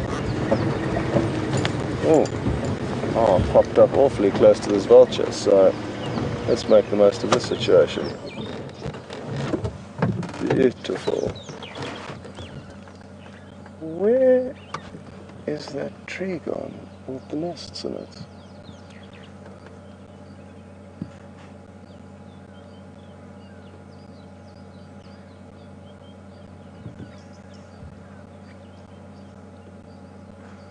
As I say, I'm sure it can fly, but it's just relaxing on this comfortable branch that it's found. Maybe I'm wrong, maybe it can't fly yet, and that is why it's down here.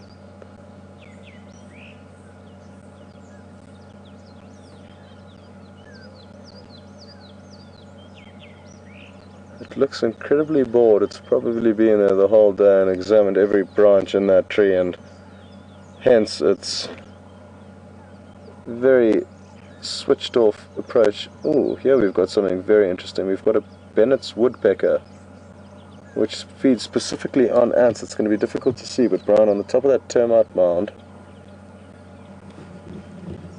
you can see a few white droppings, and then it is coming in and out of focus there. There we go. Did it take off? Oh, nice, it landed in the tree. You got it there? Yeah. Oh. Well done, well. It's combined abroad. I sadly left my bird book behind in fear of torrential downpours this afternoon, so There it goes. feed along that looks like it's continuing just to feed there. It's very active, and I'm fairly certain it's a Bennett's woodpecker. You can hear the oxpeckers flying over. I'm fairly certain it is a Bennett's woodpecker, and I could tell that immediately because it was feeding on the ground, and that is a characteristic which is unique to the Bennett's woodpecker, and that they feed on ants. So that was cool to see, even though brief.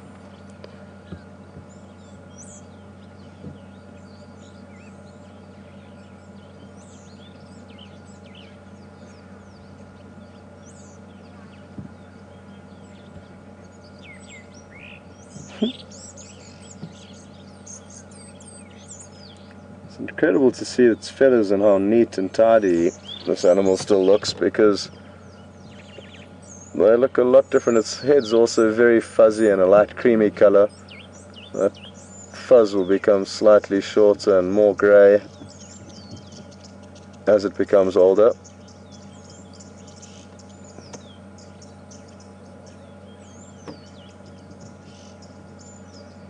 And one day, this little bird, or large bird, will be soaring miles and miles above us looking for food.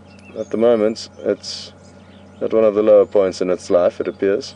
But things are going to improve for the better.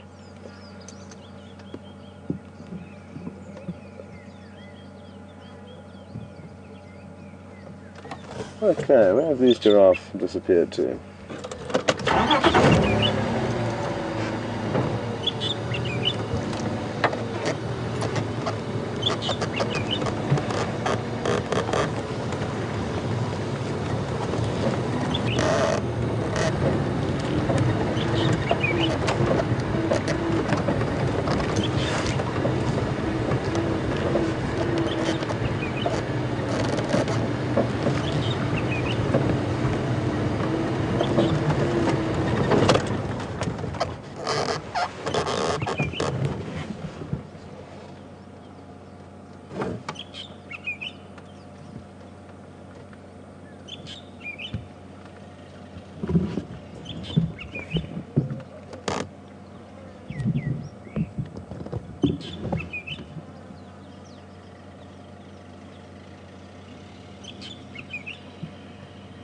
They're such beautiful animals to watch, the giraffe. And we don't get too many in the Sabi Sands. Giraffe and zebra can often be the guide's most sought after animal in this area, and they'll be possibly waiting until their final morning drive until they really start literally tracking zebra or giraffe down, which is an animal that typically you don't find yourself tracking when out here. It's usually the lion and the leopard.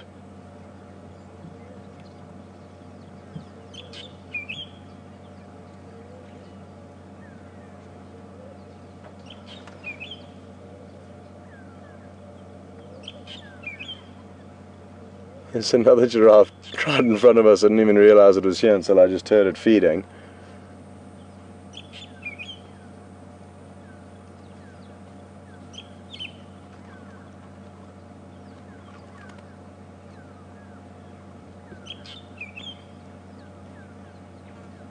I think this might be worth trying to get the close one, O'Brien.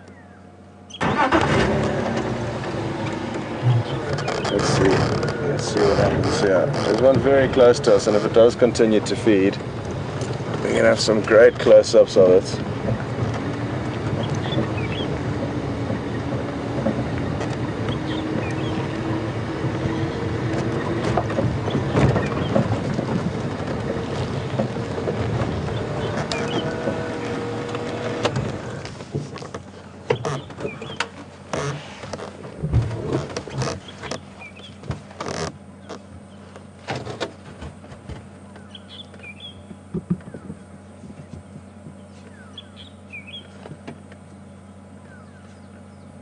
This one's got a very short tail relative to the other lady.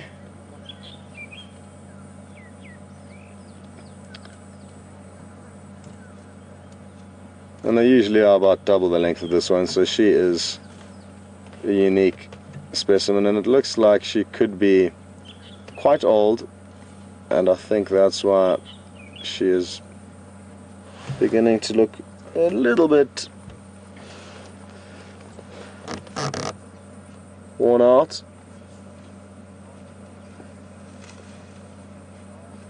She's got a huge amount of ticks on her,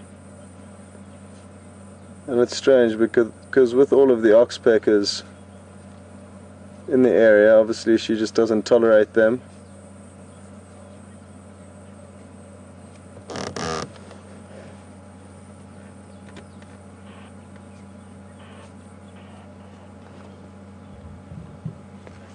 Now, my master plan to go for gold and give you some close-ups of her feeding has not worked out as planned, because she's really getting so deep into that bush that we can't see her.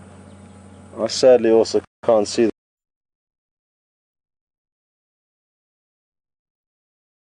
the monitor, so I've got no... oh, is it coming back? No idea how that's going for you, but what I do know is that the other two giraffe are in a better spot. So,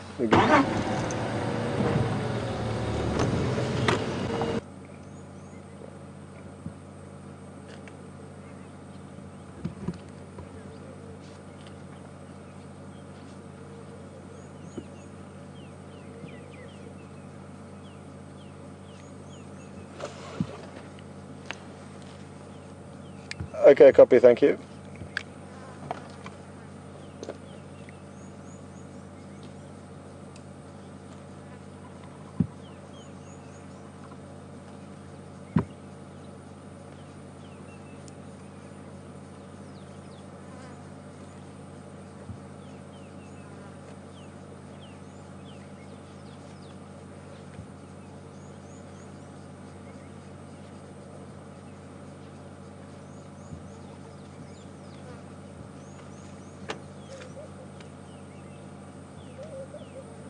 Very interesting, just to reiterate how they do feed very temporarily on trees before they move to the next.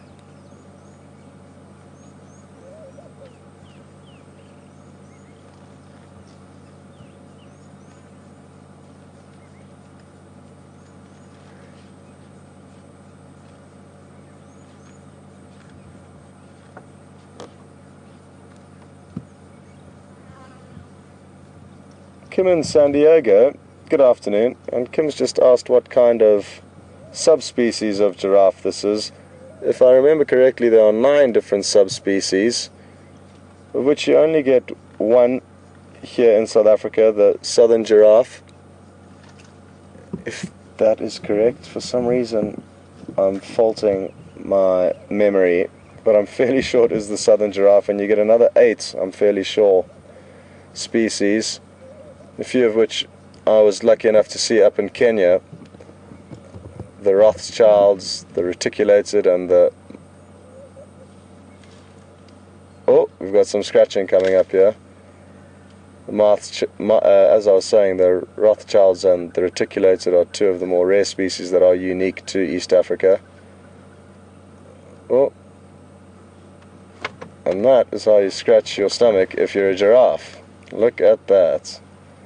Drive through.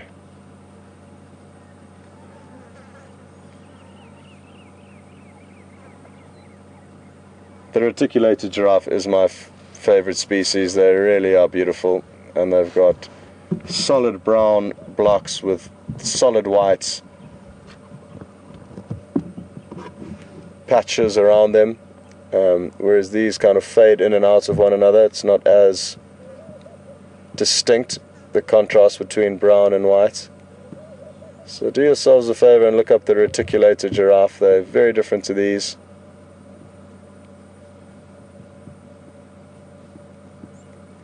Beautiful, look at that crossover, perfect.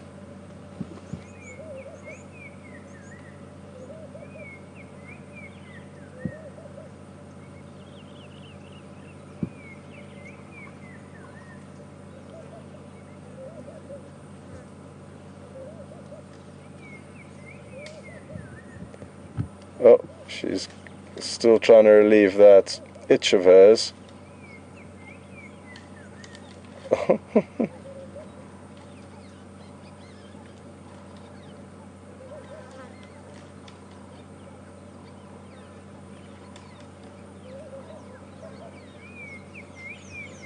Robin in Toronto has just asked whether too many ticks would cause harm to the giraffe, and certainly they would.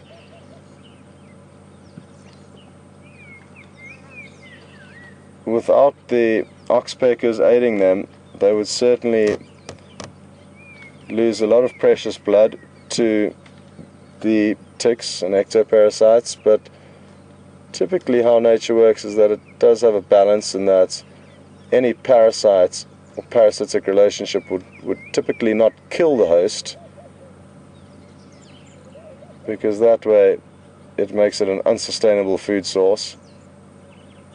So certainly be negatively impacted by being covered in ticks. There are some oxpeckers dust bathing on the road up ahead next to... oh, I just moved off. There might be one more. No.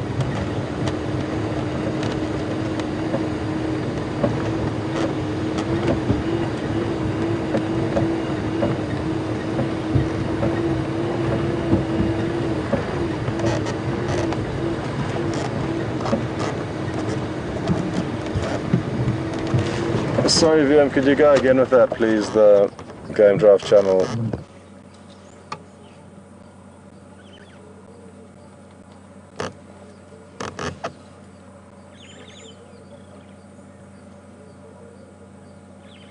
Patrice and Georgia, good afternoon, good evening, and welcome on board. Patrice is asking whether giraffe have any predators to be concerned about, and they certainly do, a lion being their main concern, but I've even heard of large male leopards killing baby giraffe. So when they're young, they'll have certainly more concerns than when they're older. It's not easy for a lion to catch a giraffe. With those very long legs, they can deliver a powerful, powerful kick. So lions know that there's a risk involved. And in the Sabi Sands, I've very seldom seen lions hunting giraffe, but in certain areas it is more common. Wow, they really have relaxed with us due to the time we've spent with them. And now she's affording us with some great views, and these are going to be the potential winners of her feeding, uncurling that long tongue of hers. There we go. She's just looking at another vehicle coming past.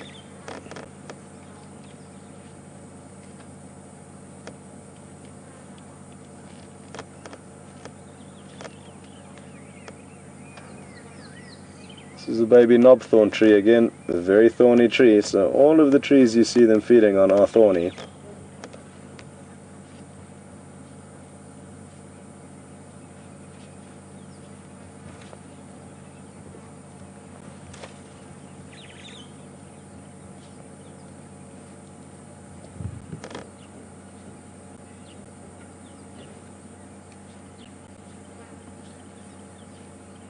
Well, as I was saying earlier, giraffe are sought after animals out here, as they're not very common.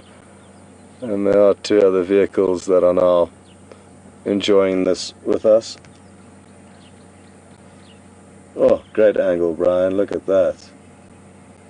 This is a very unique angle to be looking at a giraffe at, folks. It's seldom you see their neck horizontal like that, unless she's feeding on a small tree at perfect height with the camera. And I'm very glad the monitor decided to work temporarily there, because these are just stunning views. And sadly, like I say, she is slightly over-infested with ticks on her face, but not sure exactly why. Maybe she just has less of a tolerance for oxpeckers on that part of her body than other giraffe.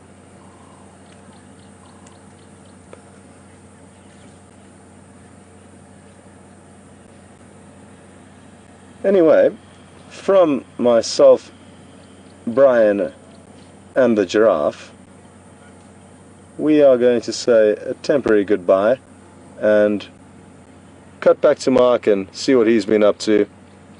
So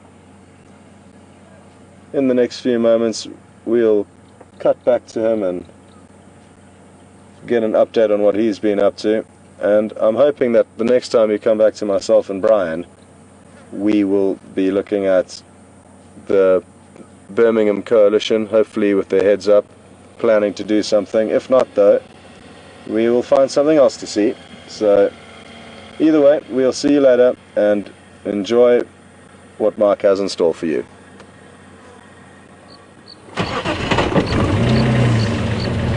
Hi everyone, it's a beautiful evening we have, and we've been looking at flowers and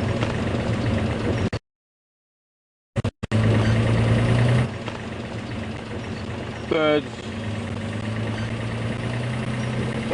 anything we can find. It's one of those afternoons, very, very hot and humid. I think a lot of animals are not moving around much this afternoon. We're not seeing much, but there are a lot of little things that are really interesting. For instance, the flower one of the flowers that's been bugging me, that Jason and I have got a repertoire going about flowers. It's interesting because not often you get people that are interested.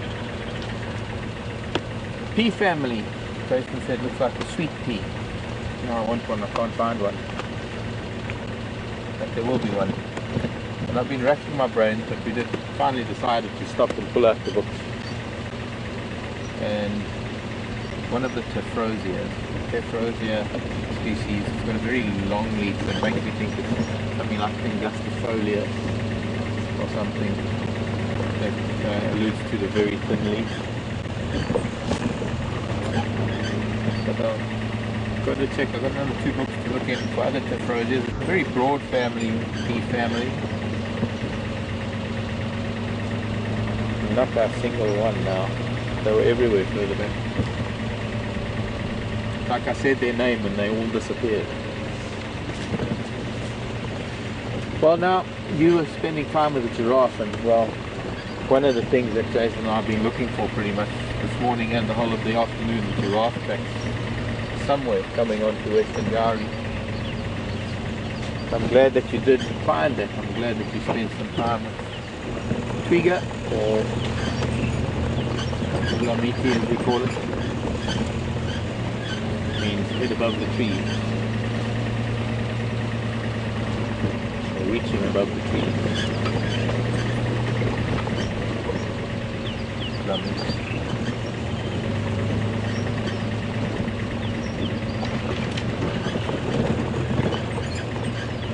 They're not residents, they're not territorial, so they don't sadly stick around for very long. We were very lucky when I first got here. We were very lucky to have that family that was around daily. We used to see them, and I think at last we made the most of it. We managed to spend some considerable time with them. And here it is. It's not too close to the car. Move a little bit forward. Is it too close? Almost not. There's the very narrow leaf on the bottom right. You can see the yellowish pod because it's now starting to turn brown. Maybe close it, or I suppose I'm too bright. Come closer. Just to get that purple popping. Beautiful purple, pink, purple. Well, what do you call that? Lilac?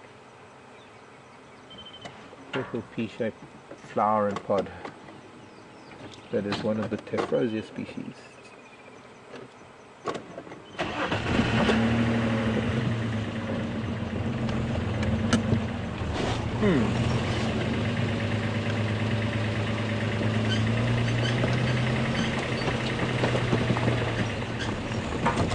I'm on a bit of the same ground that I was covering this morning, hoping to find more on the leopard tracks that I saw this morning, but clearly that leopard has moved on, and not such luck there. I suppose the species that's been moving the most since the rain was yesterday are the impala, and there's some kudu that have been moving about, and of course the elephants. They've just been in numbers in places.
Very big storm that was brewing when we started. There was a huge storm to the north, dissipating now, and still what is supposed to be our sunset is a very cloudy sky, so there might be some colour developing. Well, there is already, but they might get pinkish again, and it might look much better later. Watch. I want to go and get the reflection of this.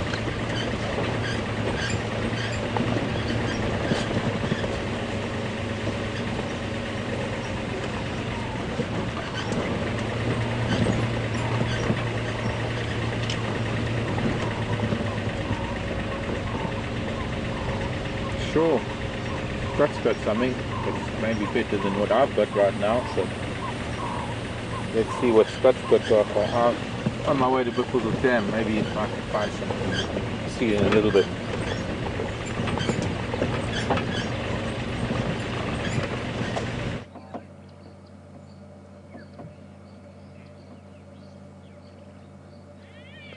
Welcome back, and isn't this a very, very interesting sight?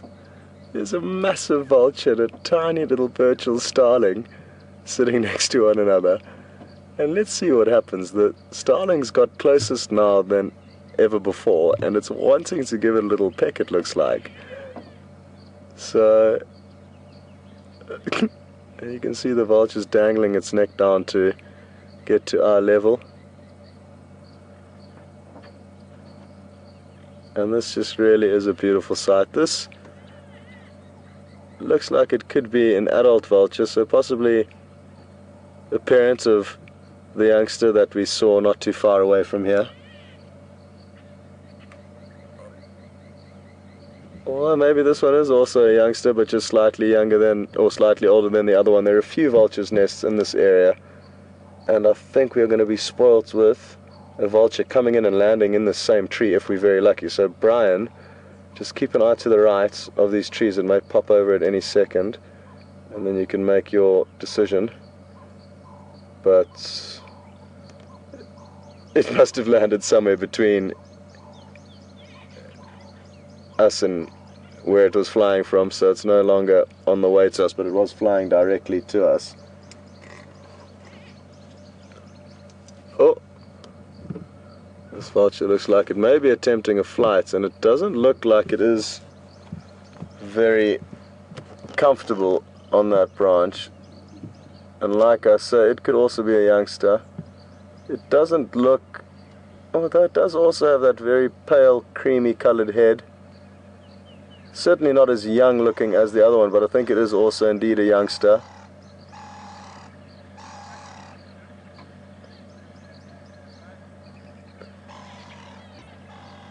Got that beautiful hackle of feathers on their neck that you can see really sticking up almost like a little miniature mane. And those feathers are imperative for keeping the vulture's very bare neck warm when they are flying at high altitudes where it can get very cold. So that unfeathered neck, which is critical for vultures to be able to feed on messy carcasses and not get too dirty, can be kept nice and warm by that hackle of feathers around their neck.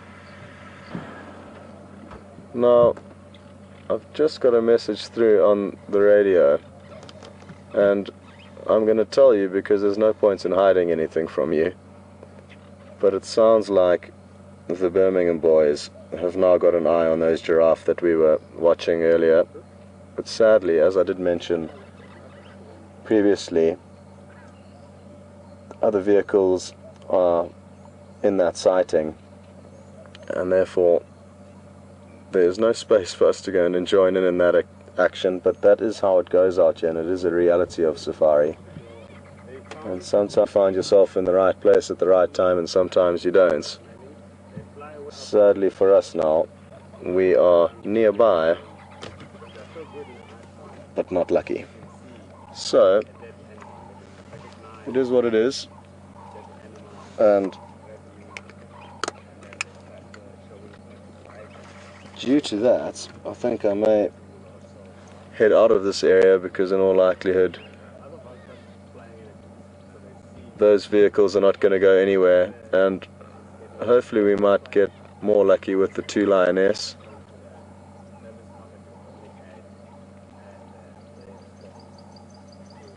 That we viewed briefly this morning fast asleep. So I think we're going to carry on, and we'll probably go back to Mark. We just thought we'd cut back quickly to us to show you that interesting vulture and starling interaction, because that really was interesting and something wonderful to see. Very interesting to see how calm and relaxed the vulture was, rather than pecking out at that small little starling. It just simply...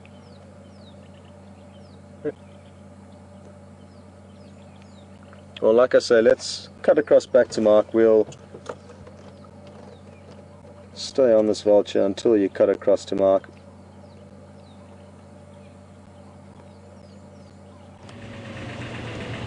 Is that a succeed? Purple, pink, pale pink to white flowers that also look very similar to the tephrozias, but they're not tephrosia because I said so. Anyways, I'll have to find it. I don't want to waste too much of your drive time. I'm supposed to be driving.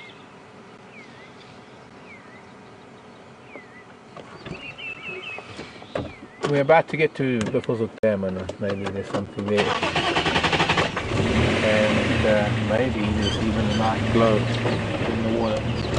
There's so much life in Biffles Dam that we're never going to get that lovely mirror surface that we might get at some other ponds or dams.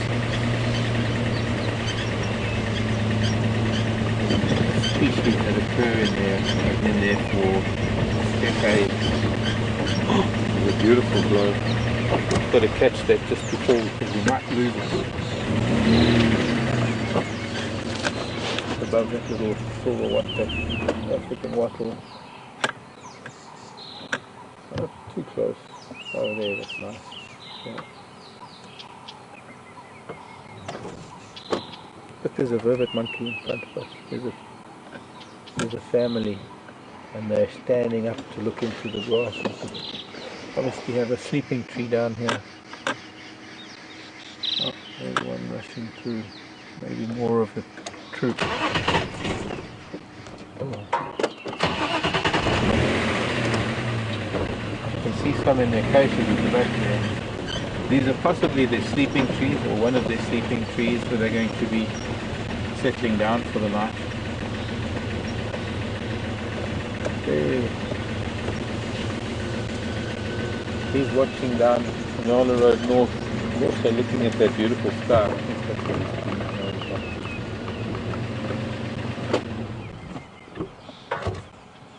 Something must have crossed through here.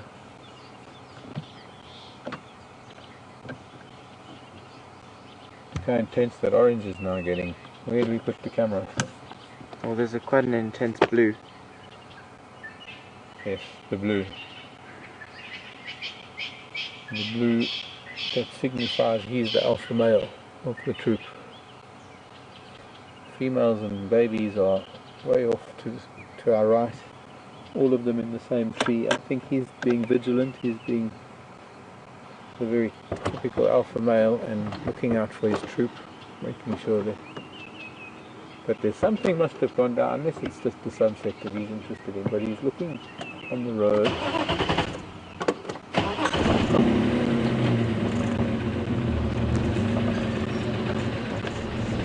I'm not seeing any tracks. I'm wondering if we should. No alarming. So I want to still catch a little if we can.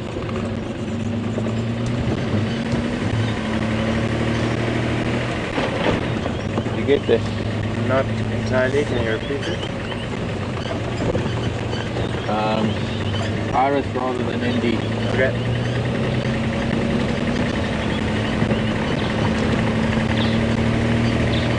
Oh, that is beautiful. Facing in the wrong direction, maybe.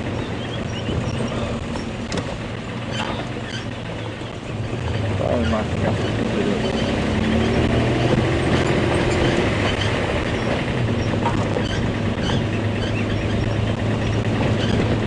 It's been so cloudy in the west and my timing's a little bit off. I guess we've been dawdling a little bit. This patch never changed. Always a wet patch in the wet season. Very muddy. Sea climb that it is on.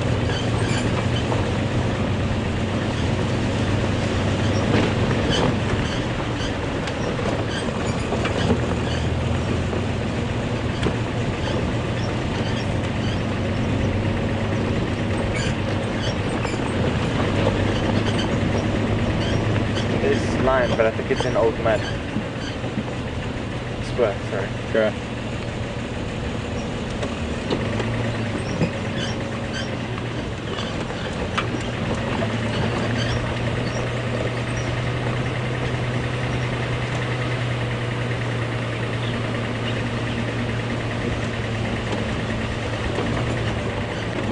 See, when we are a little bit unlucky with position in the universe. Oh gosh, look at those herons. 2 herons just landed. Greenback night herons landed up in that tree. Okay, I wanted to move. Just some geese flying away. Herons.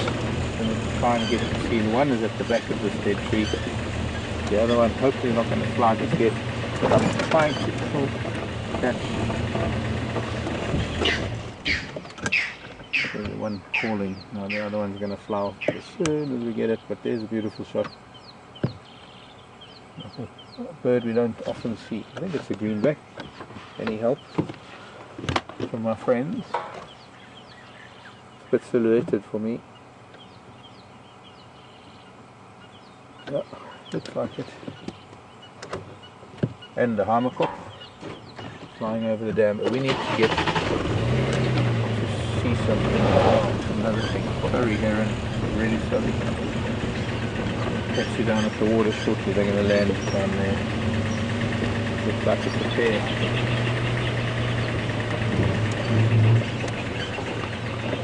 Oh. Not going to work. We need to be on their side.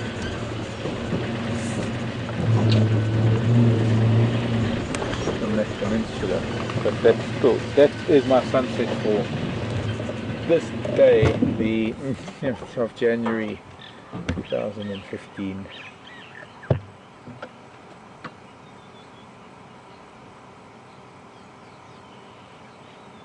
compensate for a lack of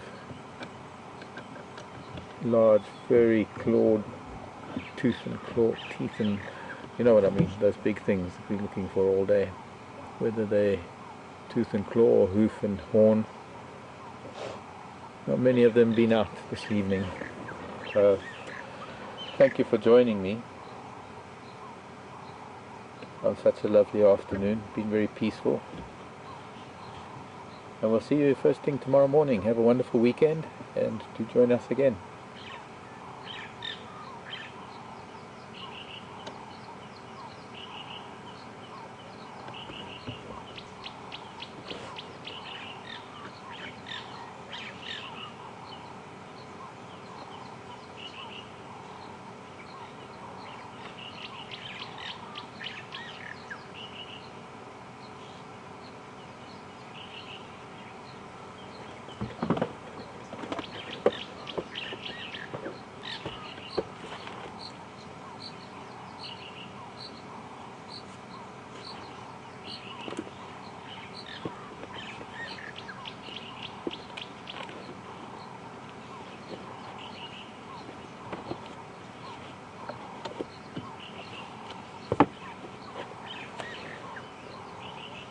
Every now and then you get really beautiful colours, and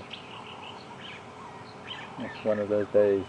It's not covering the sky, but it's that little intense patch that is just bare around that gap in the cloud behind a knobthorn, a dead knobthorn. Well, there's a big live one next to it, but that was a bigger dead one.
Close can you get to you? No, not that close, the camera close.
Only kidding, not saying goodbye yet.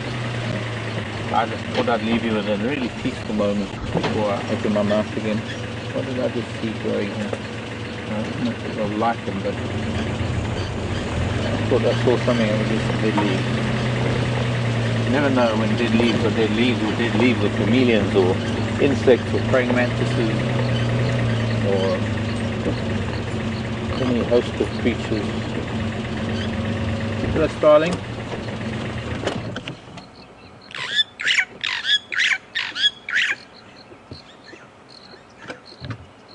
Nice to be answered. Nice to have reciprocation.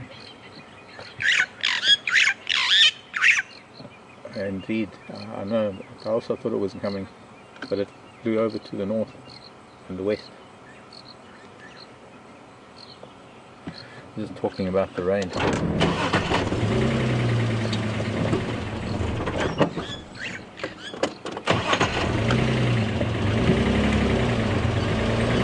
Let's see if even changing now. Let's see if we can get another shot of this lovely sunset. Can't get enough of it because it is. This is where we had that Ellie this morning.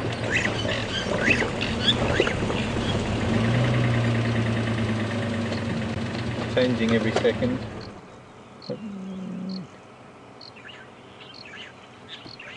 It's almost like a face in there. Cat, a lynx.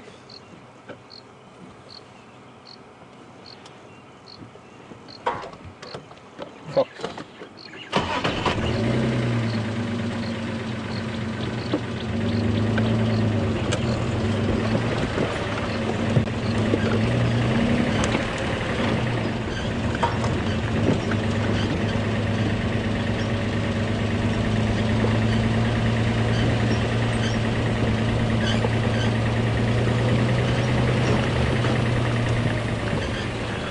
I don't know how much that silence comes across. It's not really silence, it's human quietness. There's no sound and sound or sign of anything human. It's something that I try to get people to experience for at least a few minutes, if not longer, when they come and visit the bush. And one of the best ways to do that is to go and sit them down under a tree or behind a tree, blindfolded. Obviously in a safe environment with no animals that are going to come and eat you, but it's still in a place where I can watch over them and we can just sit and not have to use anything other than maybe smell and hearing. Kind of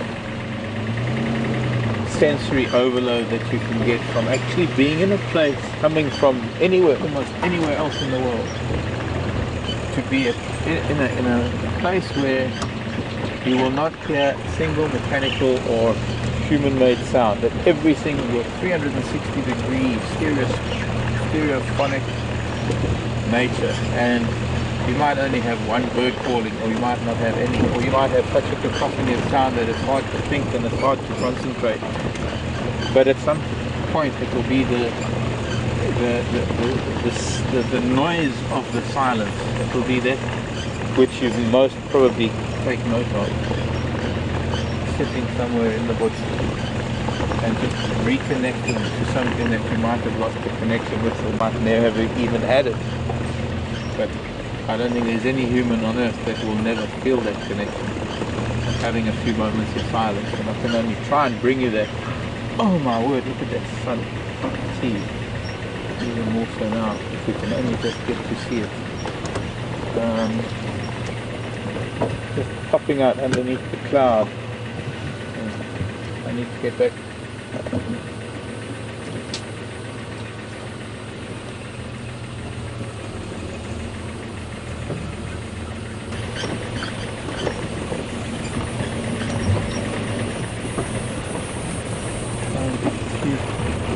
Line from here. I'm going to try and make it to Hyena Road, but we'll have to make it from here.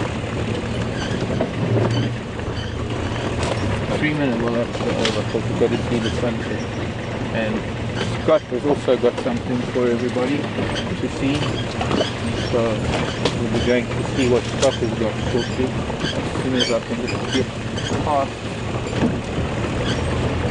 these trees. The place like this is a cut line.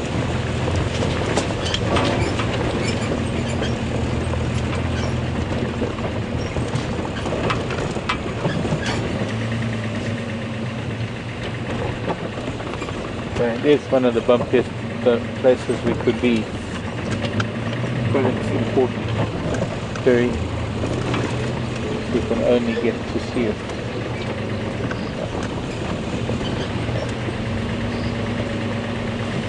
There'll be a gap, shortly there will be a gap, and we'll see through the trees. No, too much.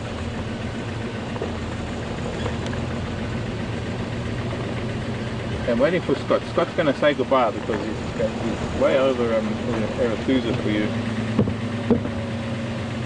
And we're trying to get... Oh, there is my goodbye.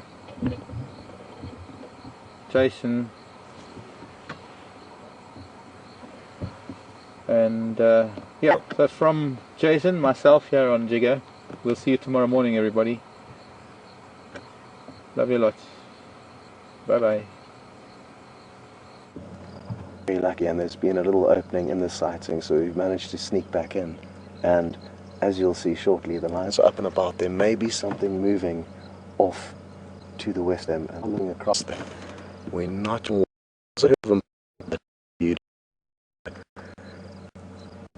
heading towards us, and as you can see from this individual's body language, interested in something. What it is exactly is also another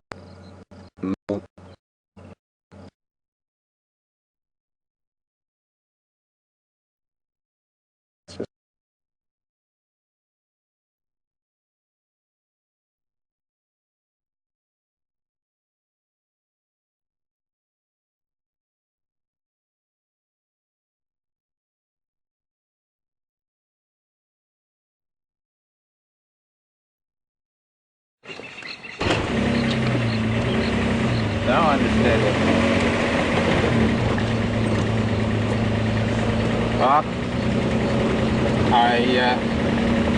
Sorry to say that we're battling a little bit with Scott. He's way over in the west in Arathusa, and he's trying to get a position there to get attached to you for the last bit of drive. So, for the time being, I'm hoping we can find something phenomenal in these last moments of the day. Like another view, just when you thought it was over, then another. There's a thunderfolia in the way. I'll move for the thunder. There we go. Just another quickie, trying to get back to Scott in the interim. Off we go. Goodbye again.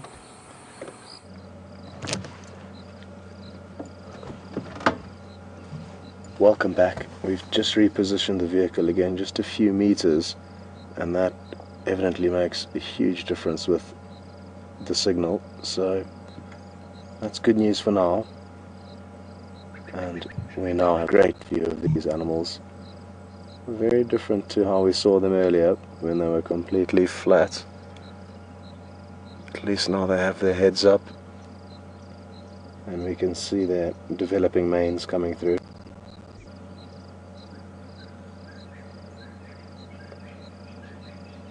Even though they may be together, when it comes time for feeding, it's the biggest and the strongest that get the most. And Brian's just going to take you across to the other individual, which is furthest away from us. He was the first one to look out to the west at possibly those Hala. But at this stage of the evening, what is common with predators is that if they do know of any prey nearby, they may well wait for the cover of darkness before they pursue anything.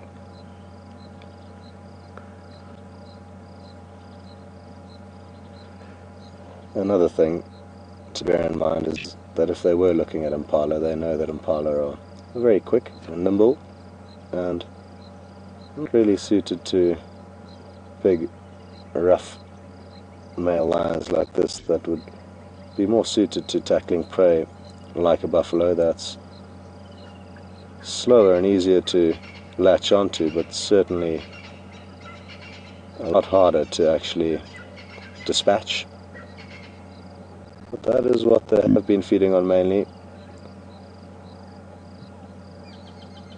Oh, perfect timing, Brian. Nice big yawn.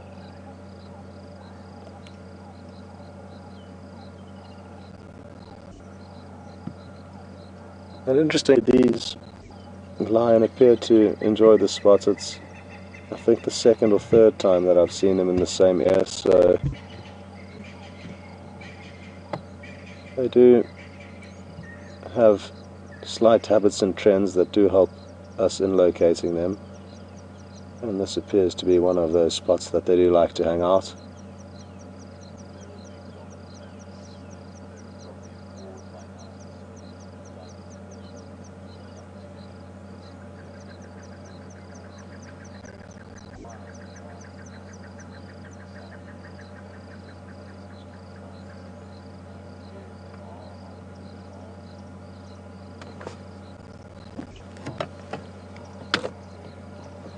So, 15 minutes left, roughly, and I wonder what they'll get up to in the next 15 minutes.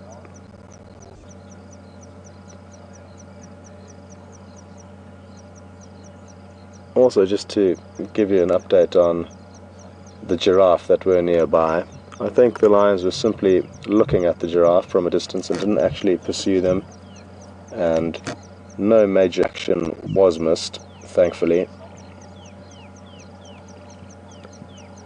So we got lucky and didn't miss out on any action there, but it is an important aspect of the safari experience that is important to share with you guys, even though you may be out here and very nearby a sighting. If there's already 3 vehicles in that sighting, you sadly have to stay away from any action that may be going on, which can be hugely frustrating, especially if you are nearby or have just left or about to go to a sighting.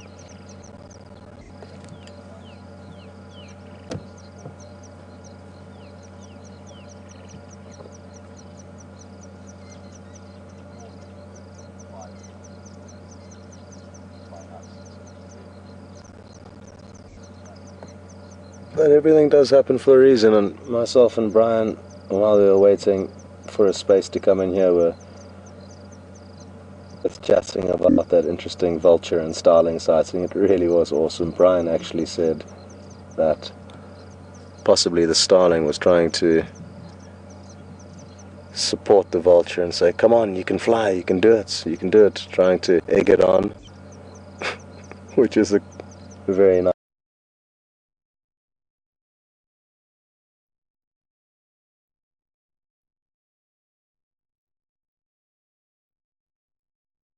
nice theory that I thought I'd share with you. Wouldn't that be funny if that little starling was trying to give the vulture flying lessons?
Okay, so just to recap.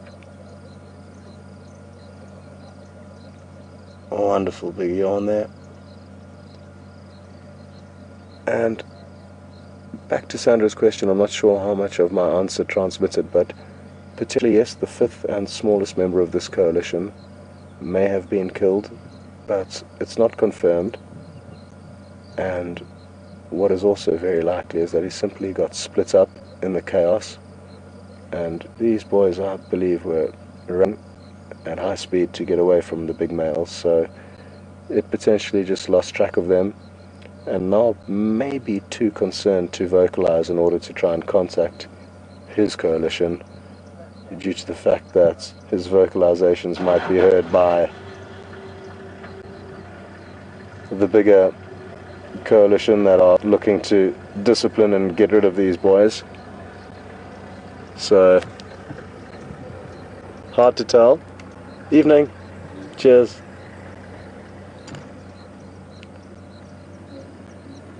So, there's only one vehicle left here, and that is us now. I think there are a few more on their way. But at this stage we'll be alone for the last few minutes, which is great. So Sandra, it is a good question though that you've asked, and we're not sure what the answer is at this stage. Time will though provide us with the answer to where the fifth member of this coalition is.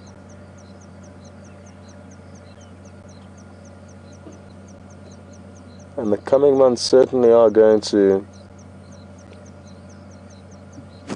provide a lot of entertainment from the lion, especially this coalition and the dominant coalition, the Matimbas. There's also the Salati males which are in the mix. So there's a few coalitions in this area, and at least one of them needs to go. So it'll be interesting to see who wins this battle. It'll be a battle where some of the teams are heavily experienced and also kitted out for fighting, in that they've got big furry manes that act like helmets to protect their vital organs and heads when fighting. And then these younger, certainly lively and powerful individuals, but inexperienced, and they lack that large mane which is so useful in protecting lions when they fight.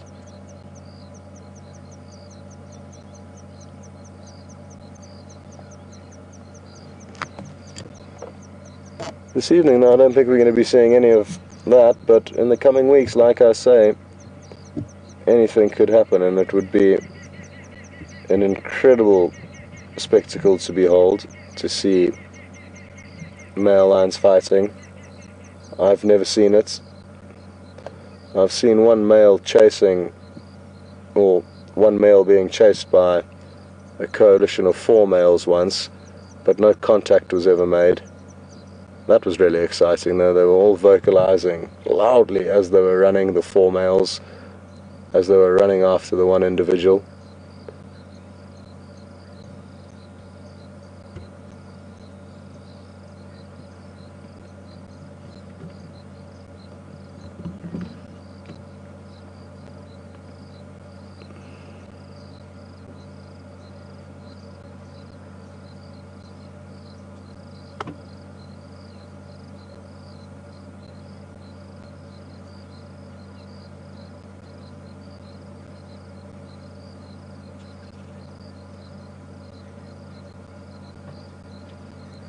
Okay, 5 more minutes, and I'm hoping in the next 5 minutes they might actually get up.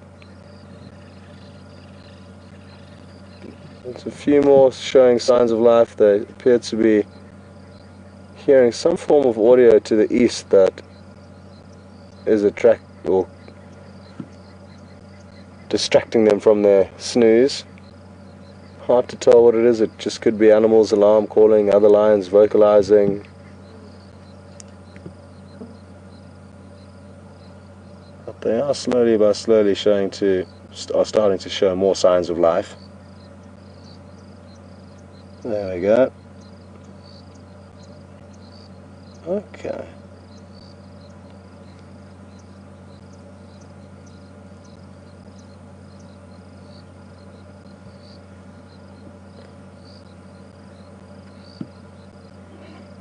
Not ready yet.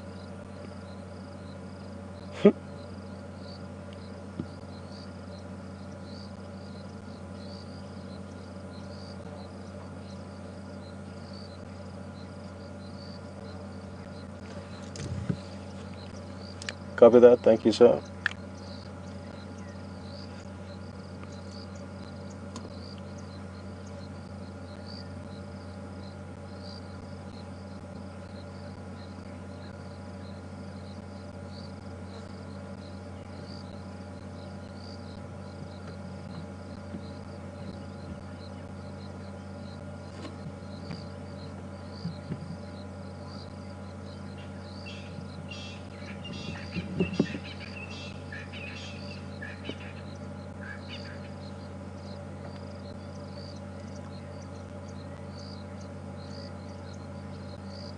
It would be interesting to know if these small wounds we can see on the line are from their recent interactions. They don't look to be fresh though, so I'm guessing old wounds from previous battles. And you'll notice there's bite marks around the rump and the spine, and that is often how other lions kill one another, is by biting into their spinal column, often at the base of the tail or on the hindquarters, thus paralyzing their opponents.